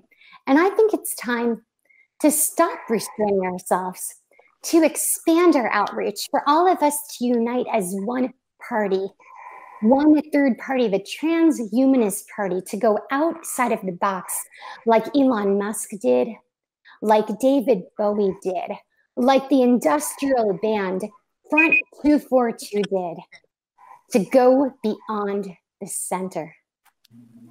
Thank you, Candidate Haywire. You spoke for 3 minutes. Now, Candidate Ben Zion, you have 3 minutes for rebuttals and miscellaneous remarks. Yes. Well, I'll say at the risk of, people are saying that I'm responding too much to Haywire, but there's nothing controversial about the Transhumanist Party. There's nothing that's too far outside of the mainstream in the Transhumanist Party. We are at core, like the Humanity Plus organization, like all of these organizations, we are life extensionists. We are techno-optimists. There's nothing scary about that. There's things that we can do to make that scary. I think you're probably doing some of those things, but it's terribly uncontroversial. The de facto life extension extensionist that Mr. Holsopple remarked about, I do believe that's 90+% of the population, and we need to be appealing to all of those people. The best way to do that is to say things that make sense. You know, the Futurist New Deal is a platform that makes sense. It's a result of collaborations of serious-minded policy analysts and individuals in the Arizona Transhumanist Party. And we've been working tirelessly, as I said, averaging 20 interviews a week. All of these are thought leaders in technology or political figures, interviewing career politicians. As I mentioned, interviewed a minister, an emissary from the Estonian government, talking about building out this operation, making the Transhumanist Party a mainstream party by advancing these goals that we have in common with this kind of organization, particularly e-governance and I-voting. But there's a ripple effect from those things, embracing advanced technology in the near term. We all know this, and this is what we need to be focusing on. I mean, public health, it's not sexy. It doesn't drive clicks, but there's ways that we're doing it that does. Human development, talking about economics, it's still something that people are enjoying these conversations, and people inside and outside of this organization are doing. You will be rewarded for supporting this organization in whatever way you see fit. I do believe that we're on track with some of these outcomes that we want.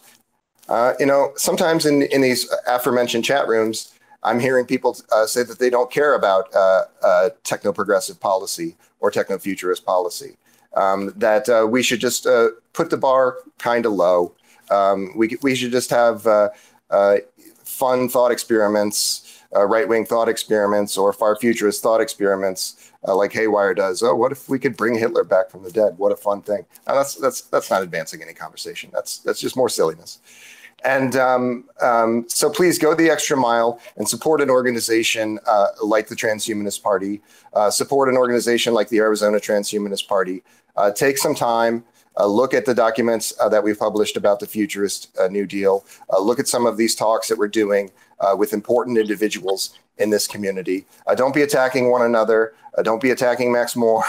Max Moore was doing this when you were still in diapers. Everybody keep up the pace. you guys are running great campaigns. I am impressed with everything that you're doing. You know, we have these little transactional things, but you guys are doing a good job. Don't take it too hard, Rachel. And everybody have a nice time. And check out the Futurist New Deal, please. It is the way of moving this party into the mainstream. Thank you, candidate Ben Zion. You spoke for 3 minutes and 50 seconds, so that subtracts 50 seconds from your subsequent time, but you have accumulated a lot of time prior to this. Now, candidate Holsopple, you have 3 minutes for rebuttals and miscellaneous remarks. Yeah, one that sticks to my mind is Rachel, I love your enthusiasm, but I have no idea what you're talking about arriving on a rocket ship. But we do have, the mothership, I think. Well, we do have a rocket scientist in the Transhumanist Party. I think we have many. And so that space exploration, the aspiration of humankind to reach beyond is something that the Transhumanist Party has to embrace. And I too am an artist rather than a scientist.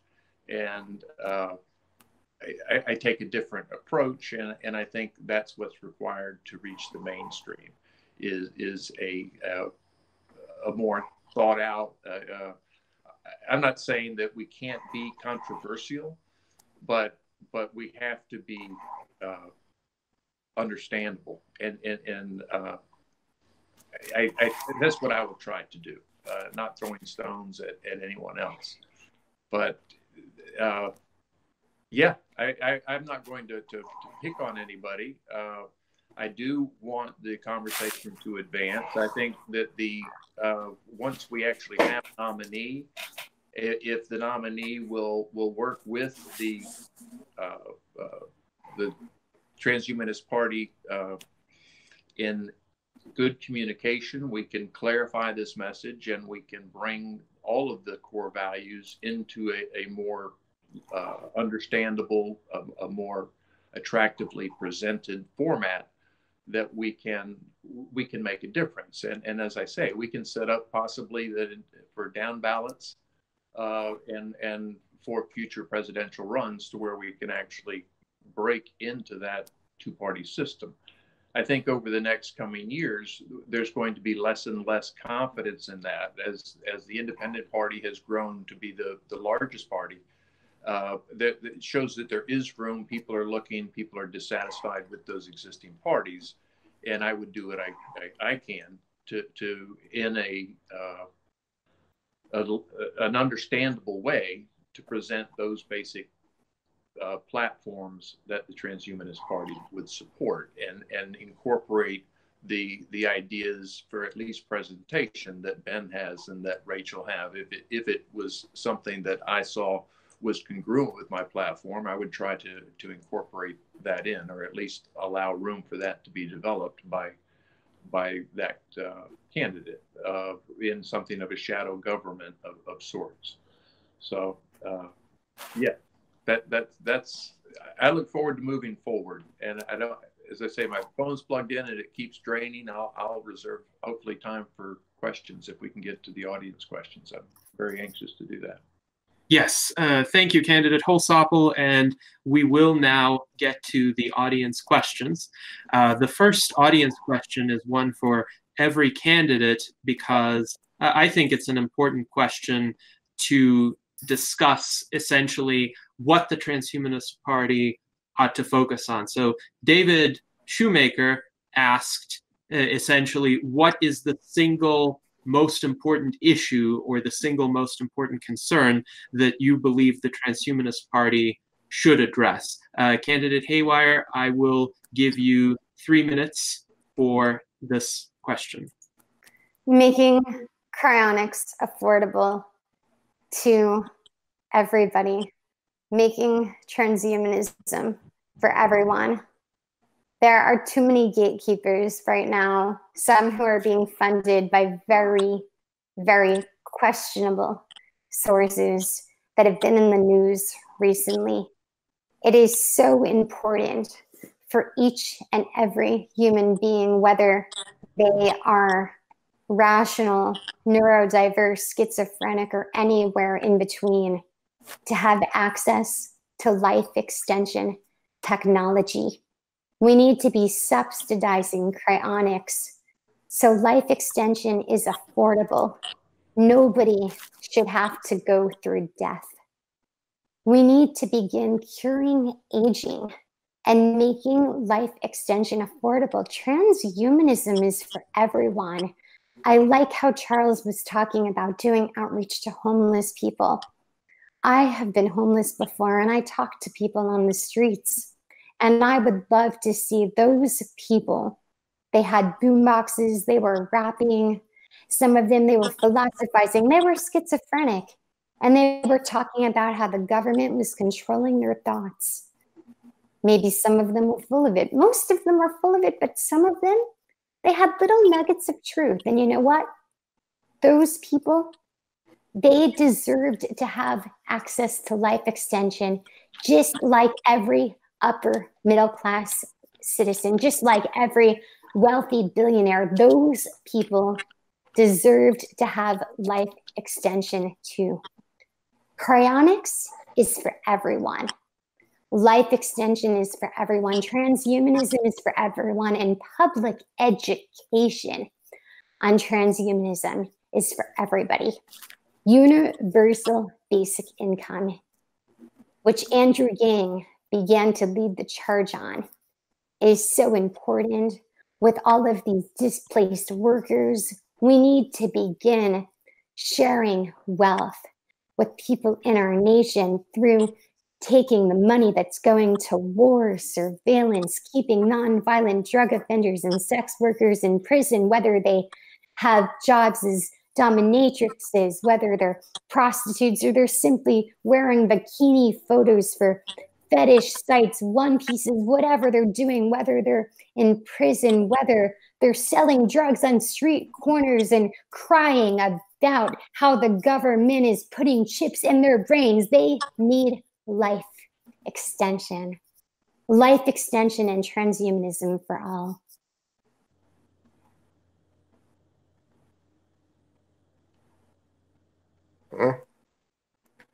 Hey, are we still live here? Yes, candidate Ben Zion, can you hear me? I can, sir. Yes. So you have 3 minutes to address the question of what is the main issue that the Transhumanist Party should focus on. Yeah.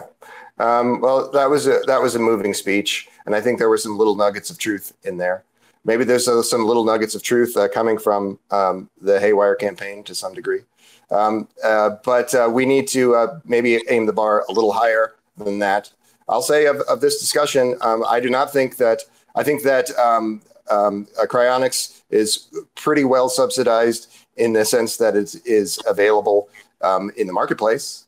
And I think that we have so many interventions coming down the pipeline for life extension that subsidizing that in the way that was described there seems it's an idea for someone who hasn't really seriously considered these perhaps.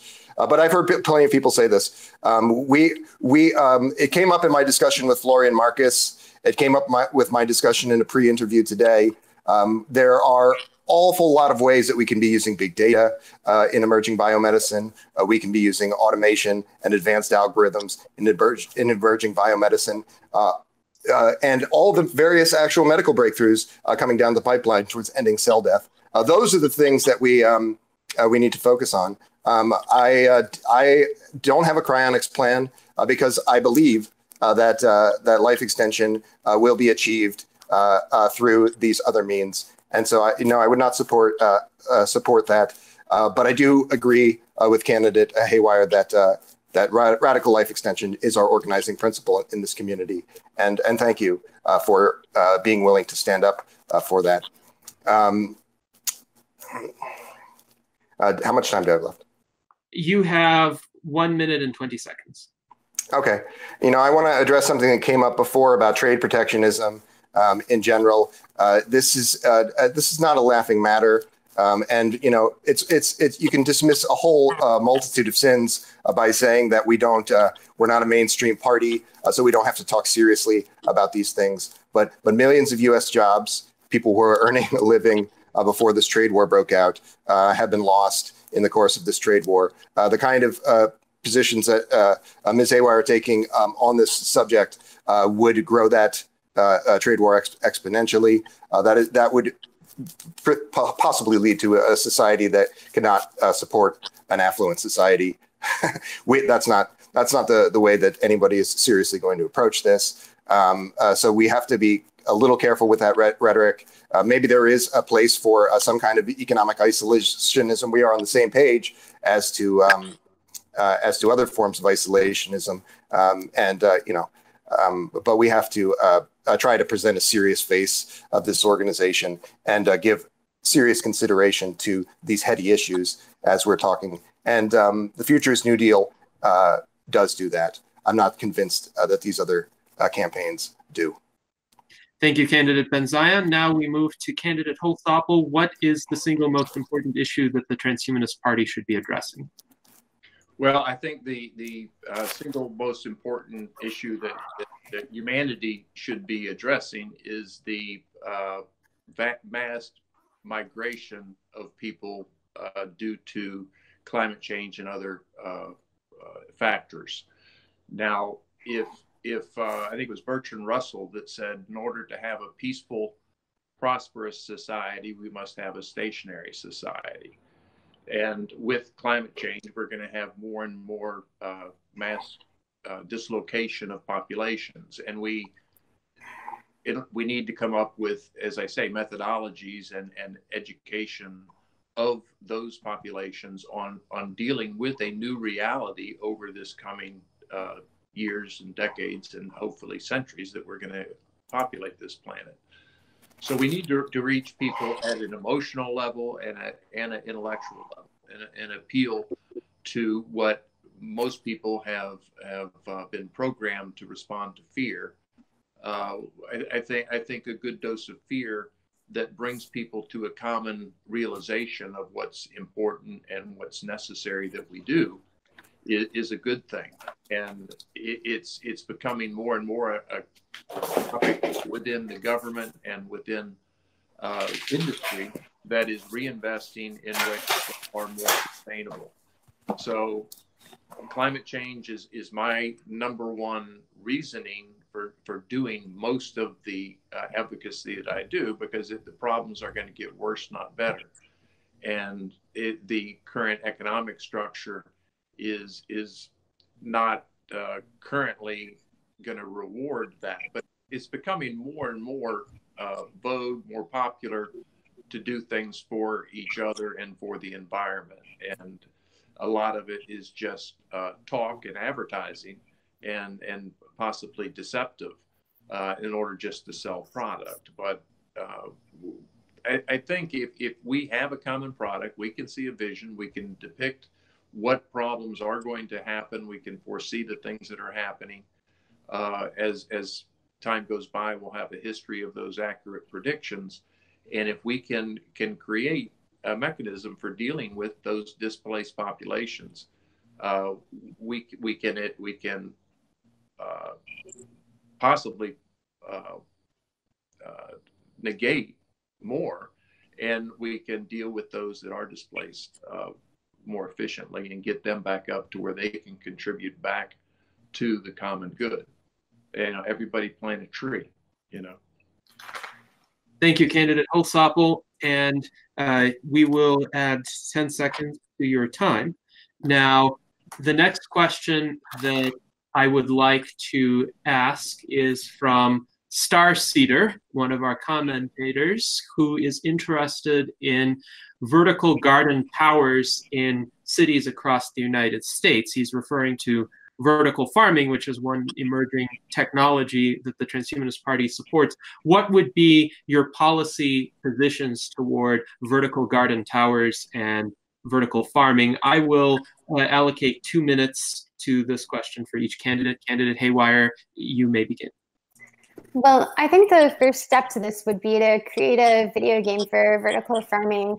I remember growing up and playing a game called The Sims, where you could create these miniature kind of housing kind of projects where you could create these characters and you could build walls and you could build doors, you could even build pools and you could swim on them. So I would start by creating these prototypes of farms in which you could use these simulations to create farms through these video games. And then I would take that to build a wider model in which we could create these actual farms and we could test them that way. And then I would begin building the farms, subsidizing them, and using them kind of like as experimental test playgrounds once we began building them through an actual model. And maybe we could have a few trial kind of people to test them out and just kind of see how that goes. I mean, we have a big green revolution that is taking place right now. I think that that's really exciting. I have a friend, his name is Jonathan. He is a nuclear engineer right now, but he's also very focused on green technology. And I think that this kind of green kind of tech revolution is very exciting right now, and I'd love to see more of that happening. So I think definitely like breeding entertainment and green technology is a great way to get the awareness out about these technologies, and I want to see more of that. A lot of people, they will scoff at the entertainment and the culture aspect. They take it lightly because they're all, we only care about policy. But you know, the people that only care about policy, you know what they don't have? Outreach. And you know what the people who care about entertainment and culture have? Outreach. You know what we have? Popularity. You know what we have? The ability to reach the minds of the masses and to grow the Transhumanist Party and to make sustainable farming popular so we can make this happen. Let's start with video games. Let's start building these prototypes through video games, and then let's make them an actual reality for sustainable farming. Let's begin building these green technologies so we can upgrade farming to a higher level and bring forth this green revolution that we've been working on for so long. I'd love to see this develop. I think there is such a great potential in what is occurring right now. And I just really look forward to seeing what's going to happen and these next few years, especially with all of this talk about global climate catastrophe. I'm really just looking forward to seeing how culture and technology and the green revolution intersect. And whatever your view is on climate change, we can't deny that we're at a very exciting point in time of transition right now. I know an economic philosopher named Robin Hanson who talks about farmers and foraging. I think he'd be a good person to talk to about this. He's also a cryonicist. So I think that there are a lot of interdisciplinary fields that could be intersected when we're dealing with this kind of issue. And I find the whole thing really interesting. And it's also a good way to bring environmentalists into the transhumanist movement. We could talk to people that are in the Green Party and kind of recruit them into the Transhumanist Party through talking about this kind of farming. And, you know, a lot of people that voted for Jill Stein, they're kind of jaded with the current Democratic Party. We could bring them on over to transhumanism. So there's a lot of opportunity there too. So entertainment, recruitment, and upgrading what we currently have as a model.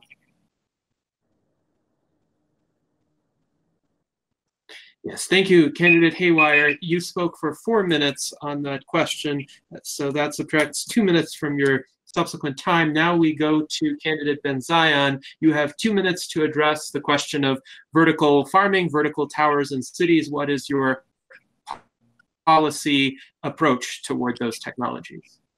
Yes. Well, I mean, the story of modernity and very much the trajectory of the 20th century, it does revolve around being able to support and feed 7 billion plus people in this world. And we are going to have to face continuing concerns with this. At the same time, I don't think the population is growing as large as quickly as some people suppose in the it's common come in trope in the popular imagination, the Malthusian dilemma. But I don't think we're actually facing that. I think the dilemma that we are facing is one where we have to provide sustenance and not be engaging in imperialist shenanigans that undermine smaller states or less developed states, as is very much been the case for 150 years in the United States, and particularly since about 1950.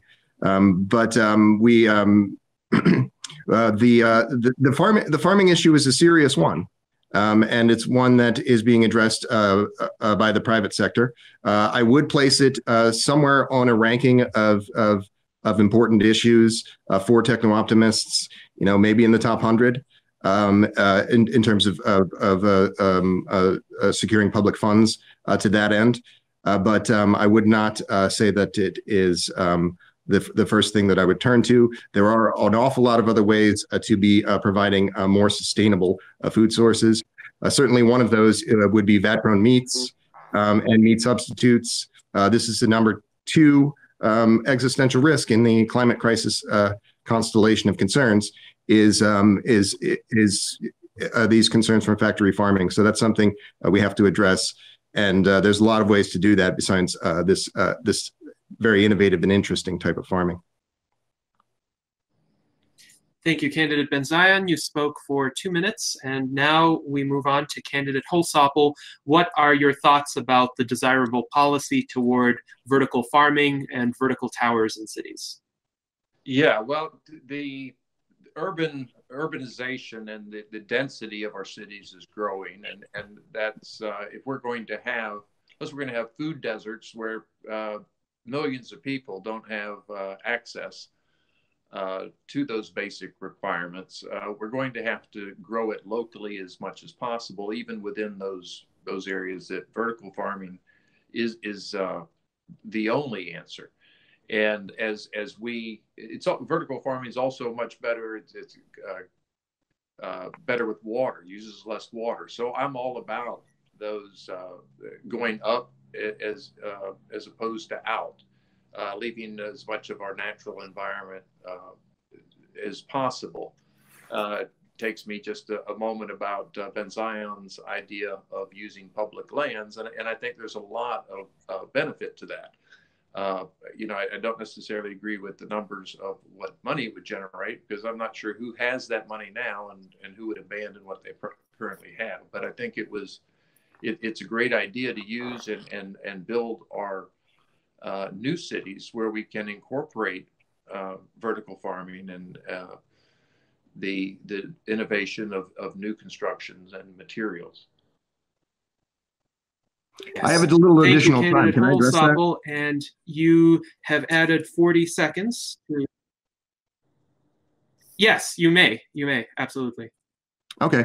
Yeah, so a few people have commented on this at 170. Please. Yes, sorry, there was a bit of lag, but please proceed. A few people have commented on this, that $173 trillion is a large number. But these lands, this is 85% of these national lands. Just think of those 15% that are national parks. Those other 85% of lands, those are valued at over $200 trillion. Leasing them out in a very structured way that I have described at great length would provide well in excess of the amount that we would be required to provide this basic income to every adult in this country. And it's not just an academic exercise. You mentioned, Mr. Holsopple, before that these ripple effects in the negative that we have from people living so close to the poverty line.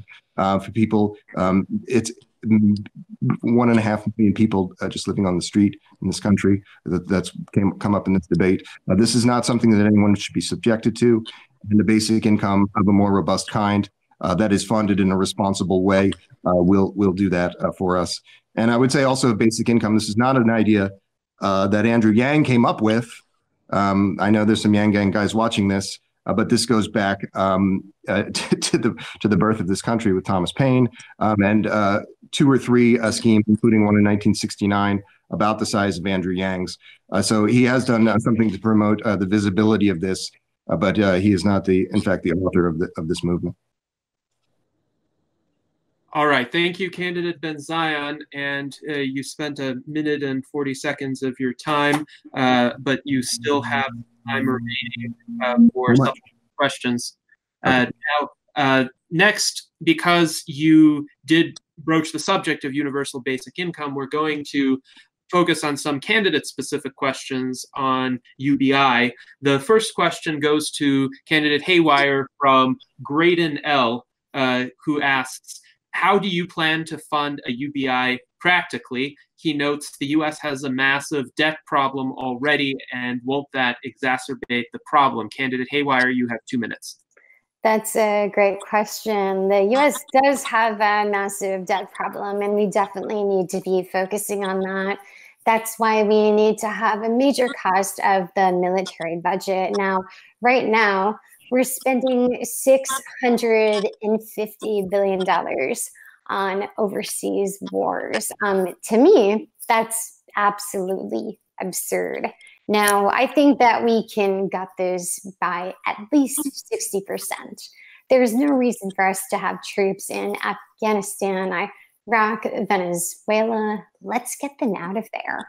We're exporting and importing into these banks. That's 55 billion.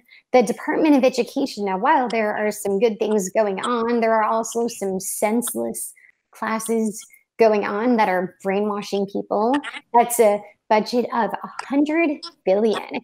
If we maybe cut that by 30% and maybe focus on a more independent private education alternative, we can use a lot of that money for UBI. And then, of course, my platform is focused on getting nonviolent drug offenders and sex workers out of prison, which is a major issue for me. That is $3 billion right there. Now, the DEA, we are spending $2 billion. The NSA, horrible people, they are spying on us right now. In fact, they are watching you right now. The NSA is watching you. They are watching me. They are watching all of us. I don't know if that makes sense to people who might be accusing me of this schizophrenia or something, but they're watching us. The CIA, not schizophrenia, real entity. $27 billion. They're watching us. So let's cut that spending and fund universal basic income. Now, if we cut all of that spending and we use that money to give all of our citizens $2,000 a month, there is no reason that needs to create debt for anybody. What we're doing is taking money that is going to war and locking up non-violent people and being spent to spy on us, to help grow a thriving artistic nation in which people can express themselves. We can do that without creating national debt. I mean, my UBI proposal is for the people. It's not something that is just based on regurgitating somebody else's work. Not that I don't respect Zoltan's UBI proposal. I think it's fantastic, but my UBI proposal is original. It's authentic. It's based on things that I have come up with, based on things that I believe in. And I am sick of seeing these overseas wars. I am sick of seeing people that have done nothing non-consensual or harmful being locked up. And I am sick of our citizens being spied on. I've had enough of it. I've had enough of watching my friends in poverty. I've had enough of homelessness, just like Charles has. And I've had enough of watching people suffer. Transhumanism is about ending suffering. With my UBI proposal, we can have $2,000 a month going to every American citizen without creating national debt.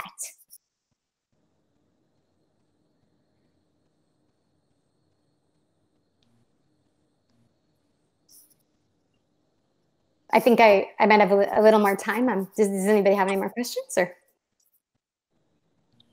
Candidate Haywire, you answered that question in 3 minutes and 40 seconds. So I am going to subtract 1 minute and 40 seconds from your subsequent time, but we'll move on to Candidate Ben Zion. Candidate Ben Zion, this question is for you because your UBI proposal relies on the federal land dividend to fund it. And I think some of the commentators in the thread have mistaken that for a land tax. And I recall there was a comment that essentially with vertical farmings and the cities becoming more vertical, there would be less space on which this agricultural development would occur, so less land to tax. But can you explain the differences between the federal land dividend as you envision it and a Georgist land tax, which is what I think those commentators were referring to? And you have 2 minutes.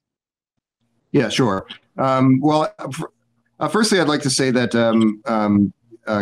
candidate Haywire has given an awful lot of thought to this, but I haven't heard a lot of numbers besides estimates in the negative as to how much her plan would cost. We have some pretty clear ideas about how much our plan would cost. In fact, that $173 trillion, even if it's a little bit off the mark, there would still be additional monies to fund other kinds of programs that would be restorative to the middle class in this country. So it is and this program is sufficiently distinct from that of Zoltanistan. But that being said, you can simply do a search and find out that this program, if you search Zoltanistan federal land dividend, you'll see a clear description of how this is funded and how it works. You can also go to our ebook that I mentioned on the Futurist New Deal and see some of these materials, the last chapter of that. There's awful lot of information out there. So we don't have to worry too much about this program being an added tax burden to people in this country. We do have to think seriously about any tax code undertaking. Rewriting the tax code is something that it can be something that can undermine all manner of industries and techno-progress outcomes. But that's why I've opted to do this in a serious way that doesn't contribute to hyperinflation. And most importantly, it actually would fund this program sufficiently, which this other one would not. Thank you, Candidate Ben Zion. You answered that question in 1 minute and 45 seconds. So you've added 15 seconds to your time. And what's my total extra time? So let me calculate your total extra time in just 1 moment. So now you have 1 minute and 55 seconds of extra time accumulated throughout this set of exchanges. And the next UBI question, though, will go to Candidate Holsopple. And this was an observation by one of our earlier commentators. Essentially, Candidate Holsopple, both candidates Haywire and Ben Zion have a detailed set of proposals to fund a universal basic income. Do you have a specific approach toward a universal basic income within your platform beyond just the 222 goals? And if so, could you please describe it in 2 minutes? You know, I think a basic income for those that are most in need is a good idea. To give it to everyone, I don't think is necessary, and we'll have to explain to people why some people get it and some people don't. Then we'll have to educate people that when they get it doesn't mean that they stop working, that there is a path to a more robust involvement in society, and we have to present a path that they can take to enjoy the camaraderie and the growth of the economy based on their contribution to it. I don't have a universal basic income per se in my plan now. I think in talking to people that are better economists than I am, I would be open to such a thing, but I'm not the expert to present that. Other than I think Ben's idea is great of using those public lands and tying that into the vertical farming. When we go in, we don't just use vertical farming, we use all available technologies in rebuilding these cities. And we encourage and reward those corporations that are part of it, and those people that come up with those technologies. But yeah, no specific universal basic income, but along that line, I think that we should have within our cities places that hungry people can go and get fed, where they can bathe and change clothes, and minimum places that people can sleep. And that is my form of a universal basic income, is providing that basic minimum to people. And we're already spending tens of billions of dollars on that. So I don't think that's going to be a problem, transferring some of those funds to things that are making sense to experts. Thank you. Can I respond to that for a moment, Gennady? Yes, you still have some additional time. Candidate Holsopple, you were right on time in your response. Yes. So I think reasonable people can disagree on different approaches to this. Negative income tax, a federal job guarantee, or alternatives that are often floated. These are things that volumes have been written on. The United States has some features of a negative income tax. Not least of those is the earned income tax credit. But the difference here is that means testing, aside from the idea that it's unfair, I don't think it's unfair to withhold this from the super wealthy. But at the same time, the very means testing creates a greater expense than it would be to be paying that income to those people. So this is an administrative concern. Why we would want to have a basic income rather than other approaches. And there have also been volumes written about that, so I won't get long-winded on it. Thank you for allowing me to address that. Yes, thank you, Candidate Ben Zion, and you spoke for 40 seconds on that, so you have 1 minute and 15 seconds of accumulated time for subsequent questions and statements. Now, we have delved into the subject of UBI in a fairly thorough fashion.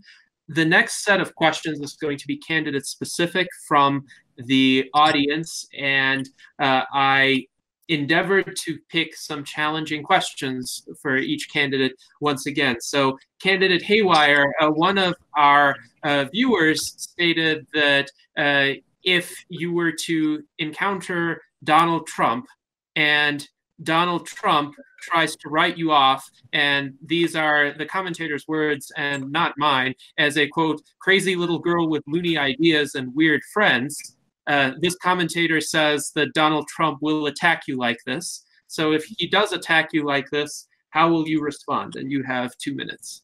I would laugh hysterically because the entire nation has accused him of having every mental illness in the book. I mean, people have been talking about how Trump is a narcissist, a sociopath. I mean, what mental disorder have people not accused Trump of having? They've accused him of being a schizophrenic. I mean, people have been talking about Trump's bad mental health for a while. So I would say pot and kettle black. No, I would say pot and kettle white, and then I would flash him the okay symbol. And then maybe I'd ask him if he wanted to have a beer, and we could talk about the working class. I'd say, you'll take the working class of the blue collar. I'll take the working class of the tech collar. We'll divvy them up. You'll represent those guys. I'll represent these guys. And then maybe after I beat you with my pirate spaceship, then you can tell me who's crazy. To the commenter, yes, my friends are weird, but you know what my friends also are? Visionary. You know who else was a visionary? Elon Musk. You know who else was weird? David Bowie. You know what else David Bowie did? He wrote songs about going to outer space. You know what else David Bowie did? He wrote songs about going to outer space that were extremely popular. These were best-selling songs. Now, David Bowie grew to be one of the most popular musicians of our time. Now, guess who was a fan of David Bowie? Elon Musk. So I would say, Mr. Trump, have you ever listened to David Bowie? Do you think that he was one of us? And I would say to Mr. Trump, do you think Steve Bannon is a Bowie fan, I would ask him. I mean, I heard that Steve Bannon was a fan of Alexander Dugin, that he read some Rene Guénon, and he was interested in the fourth turning. So maybe if Trump wasn't a fan, maybe Bannon would have been a fan of Bowie. And then I would say to Trump, maybe we're both crazy. Maybe we live in a society of lunatics, and maybe your friends should meet my friends, and maybe your working class voters and my working class voters can get together and overthrow this corrupt globalist regime with my pirate spaceship. And then I would say, Mr. Trump, I've got something to tell you. My populists are more transgressive than yours. Big man. All right, Haywire, you spoke for 2 minutes and 20 seconds on this question, so that subtracts 20 seconds from your time. Now, candidate Ben Zion, the next question goes to you, and one of our commentators accused you of admiring Chinese authoritarianism, and this was an opportunity for you to discuss your views on China and trade with China, as well as China's alleged authoritarian regime. You have 2 minutes. Well, I mean, the worldview of the China hawk, this is largely a rhetorical position, right? There's there's not going to be a war with China. There should not be even this trade war that we have with China now. This is not a winning proposal. To say such a thing is not to say that a Chinese social credit score or a Chinese human rights abuses or a limited number of other concerns. I mean, some of these things are just a silly kind of tropes on the part of these far right individuals who want to have something to talk about so that they can. Okay, candidate Haywire is having a hard time right now, but there's no realistic sense in which this is a pro-China platform, and this is just kind of more fake news, made up stuff, just like what's going on right now with candidate Haywire. I'll defer the rest of my time to candidate Haywire. Okay, so I just want to say, I'm not far right, I'm far riot, because we need to have a Well, riot. I was not referring to you in that statement. I was referring, in fact, to China hawks in government. But you made it about yourself, as you tend to do. Huh? You said you were referring your time to me. Now you're saying you're not referring your time to me. Are you going to make up your mind, or are you going to make up your ass? Yeah, okay. I'll make up my ass. That's good. Well, at least I'm wearing makeup. Maybe you put your makeup on your butthole, then you look a little better. Okay, I'll take that into consideration. It's good campaign advice. All right. I'm sorry. I can't take you seriously. I'm trying, but it's just not happening. And now you're not taking any of this seriously. That's the problem. That's why you're going to lose. That's why you're losing. Well, candidates, I think it is time for us to move on to the next question. And the next question is candidate Holsopple. I think this is just about the single most negative allegation that anyone in the comment thread has made about your campaign, and that is it has been accused of being globalist. Now, how would you respond to that? What is your view of globalism? Do you have any particular understanding of that term? Is it good or is it bad? And either way, how does it relate to your campaign and Project 222? Well, we are one of many nations, and my allegiance is to this country, but I think we need to be leaders among all nations.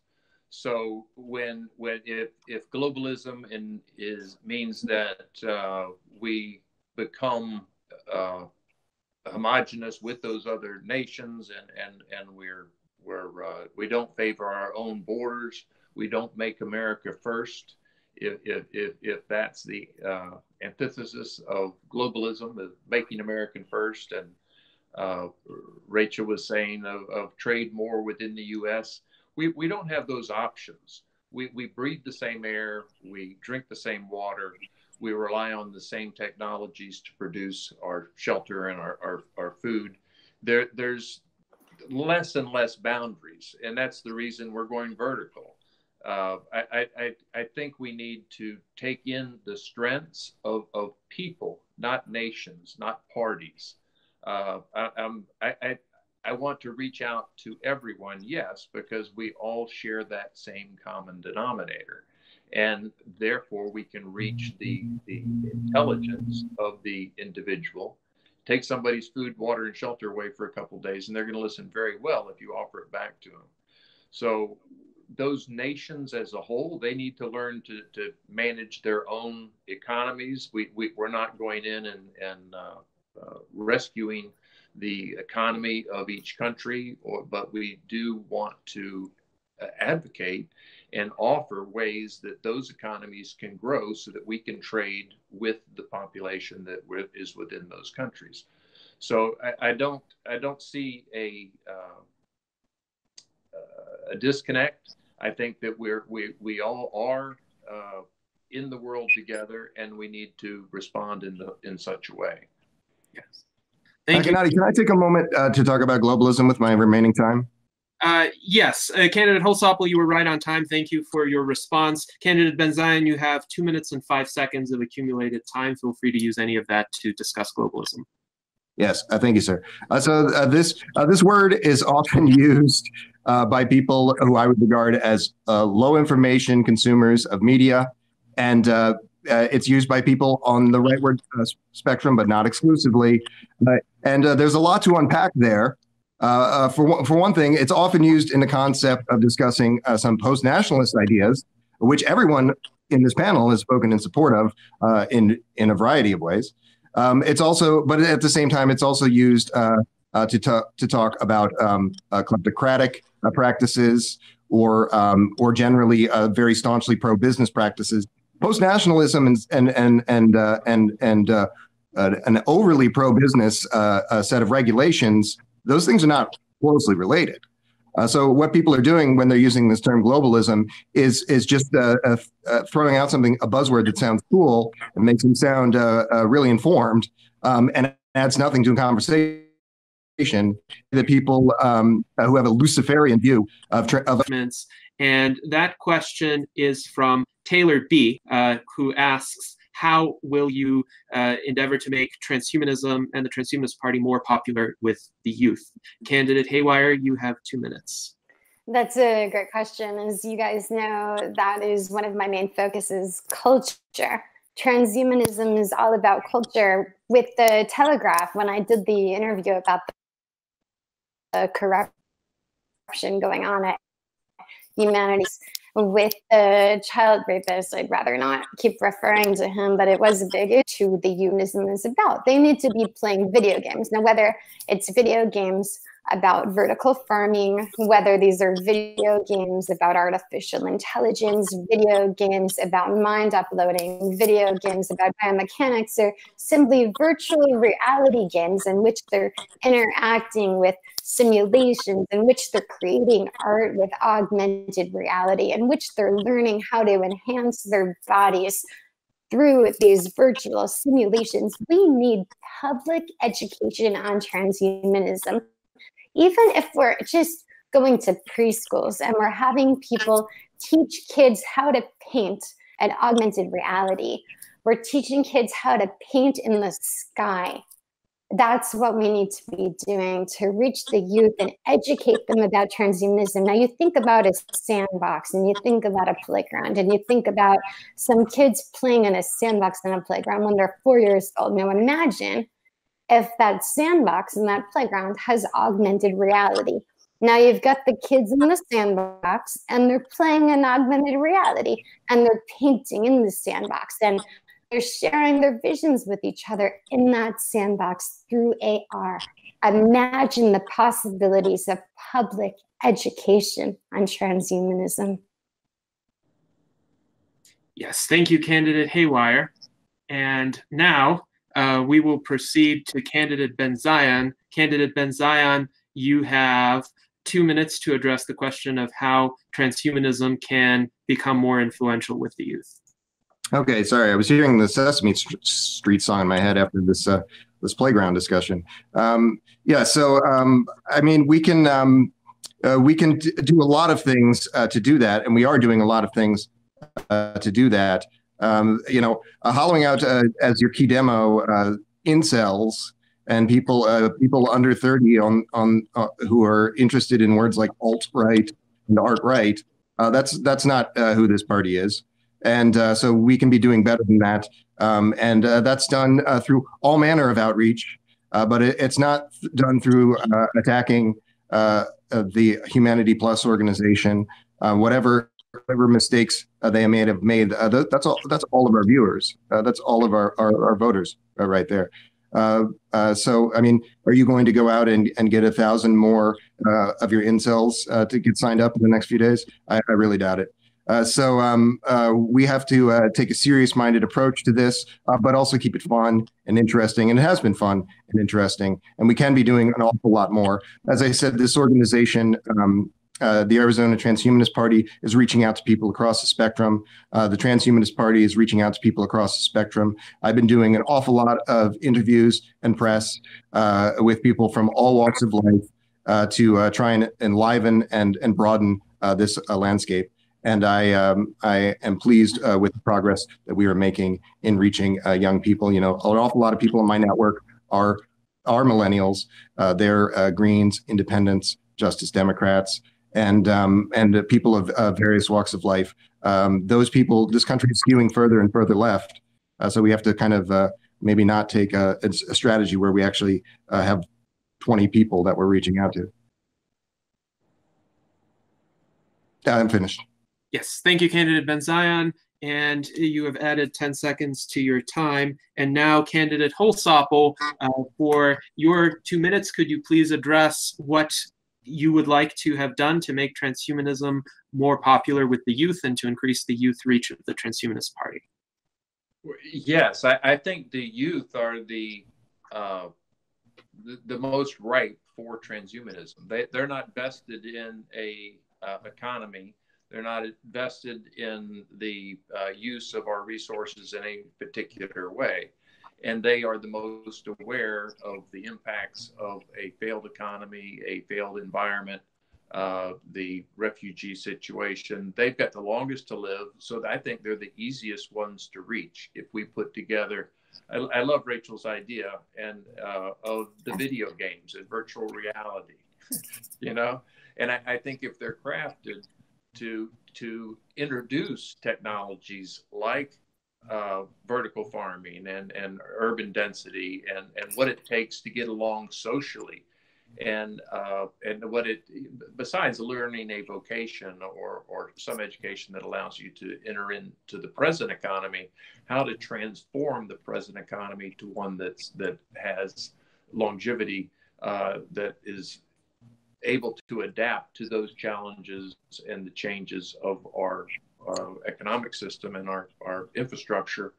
And education is the center of that. And we need to get away from the bricks and mortar of traditional education and bring out that the most creative in creative ways that children will listen to, and they can become members of the Transhumanist Party. If I'm not mistaken, there is no age limit in people voting in the Transhumanist Party. And that's something that in 2024, maybe we'll have a electrified base within the 14-year-olds, within the eighth graders. And just quickly, one way that I found a great way to communicate with people is in front of the White House or walking around the mall. And I've made some videos of that you can see on the YouTube channel through the website. And it's really, and I concentrated on the young, not the very young, but the 18 to 25-year-old.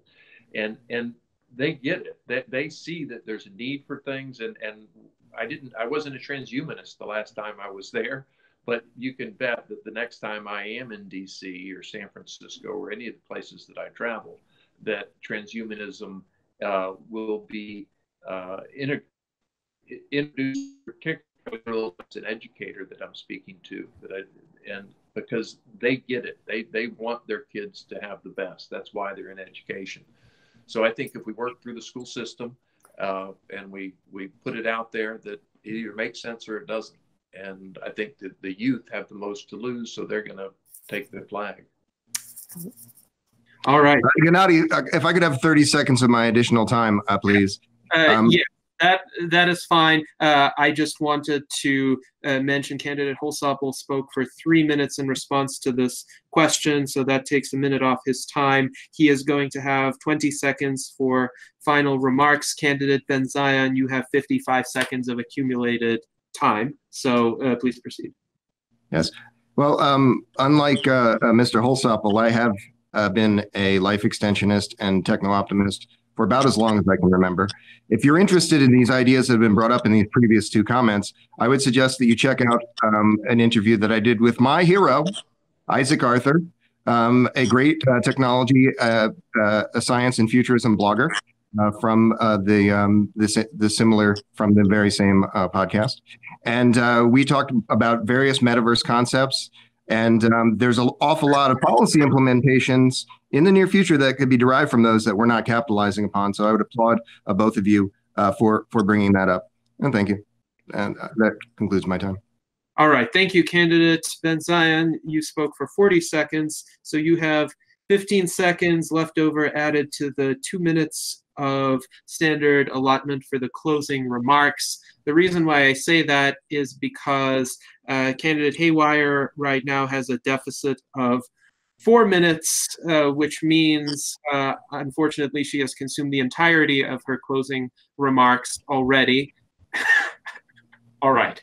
Candidate Ben Zion, that means that your closing remarks are going to be up next. You have 2 minutes and 15 seconds, followed by 20 seconds of candidate Holsopple's remarks. But candidate Ben Zion, the floor is yours. Yes. From time immemorial, people have spoken of some life extension concepts or other. And even those of us who've taken an interest in extropianism from the beginning and who have been involved in this remain skeptical on some of these things, and probably will remain skeptical on some of these things. But the simple fact is, last week, George Church, arguably the most accomplished geneticist alive, released a set of articles talking about specific genetic interventions for life extension and also human improvement, upgrading.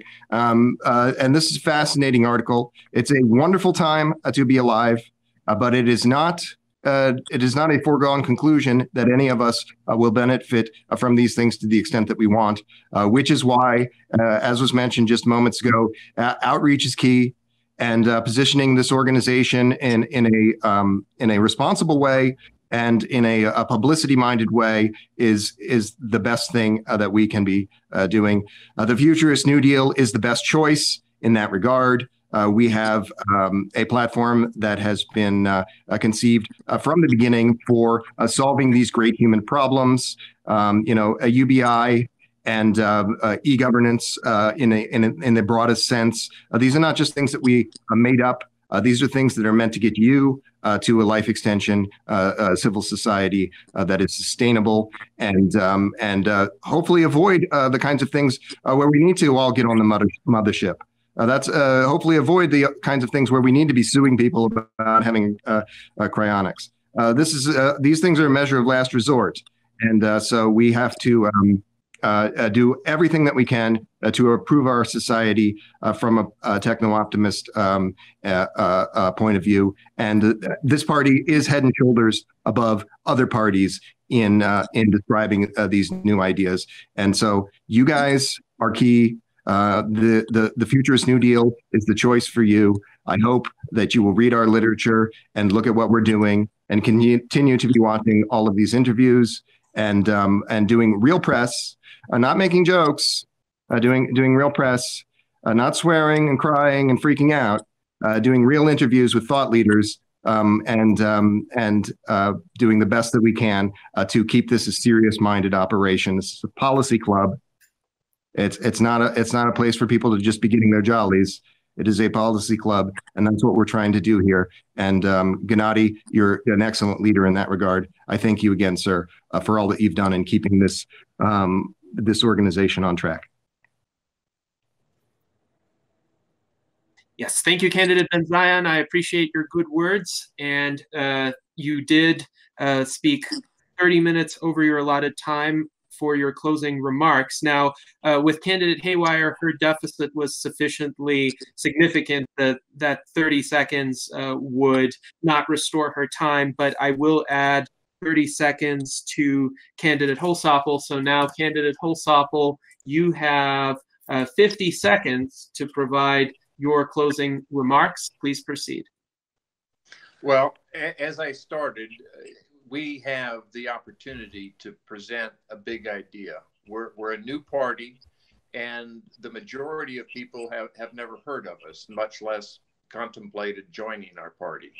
And the transhumanist message to me was fascinating. I related to it. I'd never heard of it before. And I think that there are millions of people out there that can do the same thing. And I believe the big idea of 222 is the tool that we need to get the message out for transhumanism. And I appreciate everyone's time. It's been 3 hours, and thank you very much, Gennady. Thank you. Thanks, guys. You're brilliant. Yes, thank you, candidate Holsopple. Thank you also to candidate Ben Zion and candidate Haywire for your remarks today. I will make some administrative closing statements in that everyone watching this debate, please make sure that you are registered as members of the U.S. Transhumanist Party. Please go to transhumanist-party.org and register by August 10th, 2019, if you have not done so already, because that is what will render you eligible to vote in the electronic primary between August 11th and August 17th. We definitely encourage more people to sign up for membership prior to the expiration of the registration period. So if you are intrigued by any of the candidates and any of their ideas, no matter whom you support, no matter whom you would like to see win, this is your opportunity to have a voice. This is your opportunity to have an impact. And that is what we want to achieve: maximum participation in our electronic primary. Now, you have heard a lot of comments from the candidates, both on policy and on some controversial matters that have been raised. And I don't think there's any way to diminish or de-emphasize the fact that this has been a controversial debate and this is a controversial primary election. I hope that what this venue has provided for everyone is some transparency about where the candidates stand, what their views are, what some of their histories are, and all of this is information that you need to take into consideration when making your decision. I'm not going to be making that decision for you. Every member of the Transhumanist Party is going to have one vote. And as one final remark regarding how the vote will be structured, it will be an electronic vote during a 7-day period. So at any time during that period, you would be able to vote. It would be a ranked preference vote, which means you don't just get to vote for one option. You can rank order all of the options, including a none of the above option, which is standard on all of our ballots. So please display your entire preference set among these candidates. There's no incentive for strategic voting. There's no incentive for you to vote for a so-called lesser evil. Just vote according to your genuine preferences of which candidate you would like to see win the Transhumanist Party nomination. And with that, once again, I would like to thank all of the candidates for participating. I would like to thank all of the audience members for your questions and your involvement in the chat. I would like to thank Pavel Ilin, the secretary of the U.S. Transhumanist Party, for his diligent technical work behind the scenes to make sure that this debate is a success, despite the fact that we lost the ability to use Google Hangouts on air just on August 1st. Nonetheless, this live stream was able to come to fruition. And finally, I would like to thank Steel Archer from Detonation, because Steel Archer has been also broadcasting a live stream of this debate. And if you go on to his channel, Detonation, he is going to have some post-debate analysis, which will be quite interesting to watch. So thank you very much, everyone, for your participation. And I'll be going to the Unshackled post-mortem of this debate right now. I imagine other people might be able to call in, but so do check that out. The Unshackled, largest alternative media network in Australia, doing great work on Detonation, and you can continue this conversation with me and Steel Archer in just moments. All right, thank you very much, and that concludes our second and final official virtual debate of the U.S. Transhumanist Party 2019. Right. Thanks for tuning in, everybody. Remember to go beyond the center with me. Thank you, everybody. Welcome to the party is my slogan.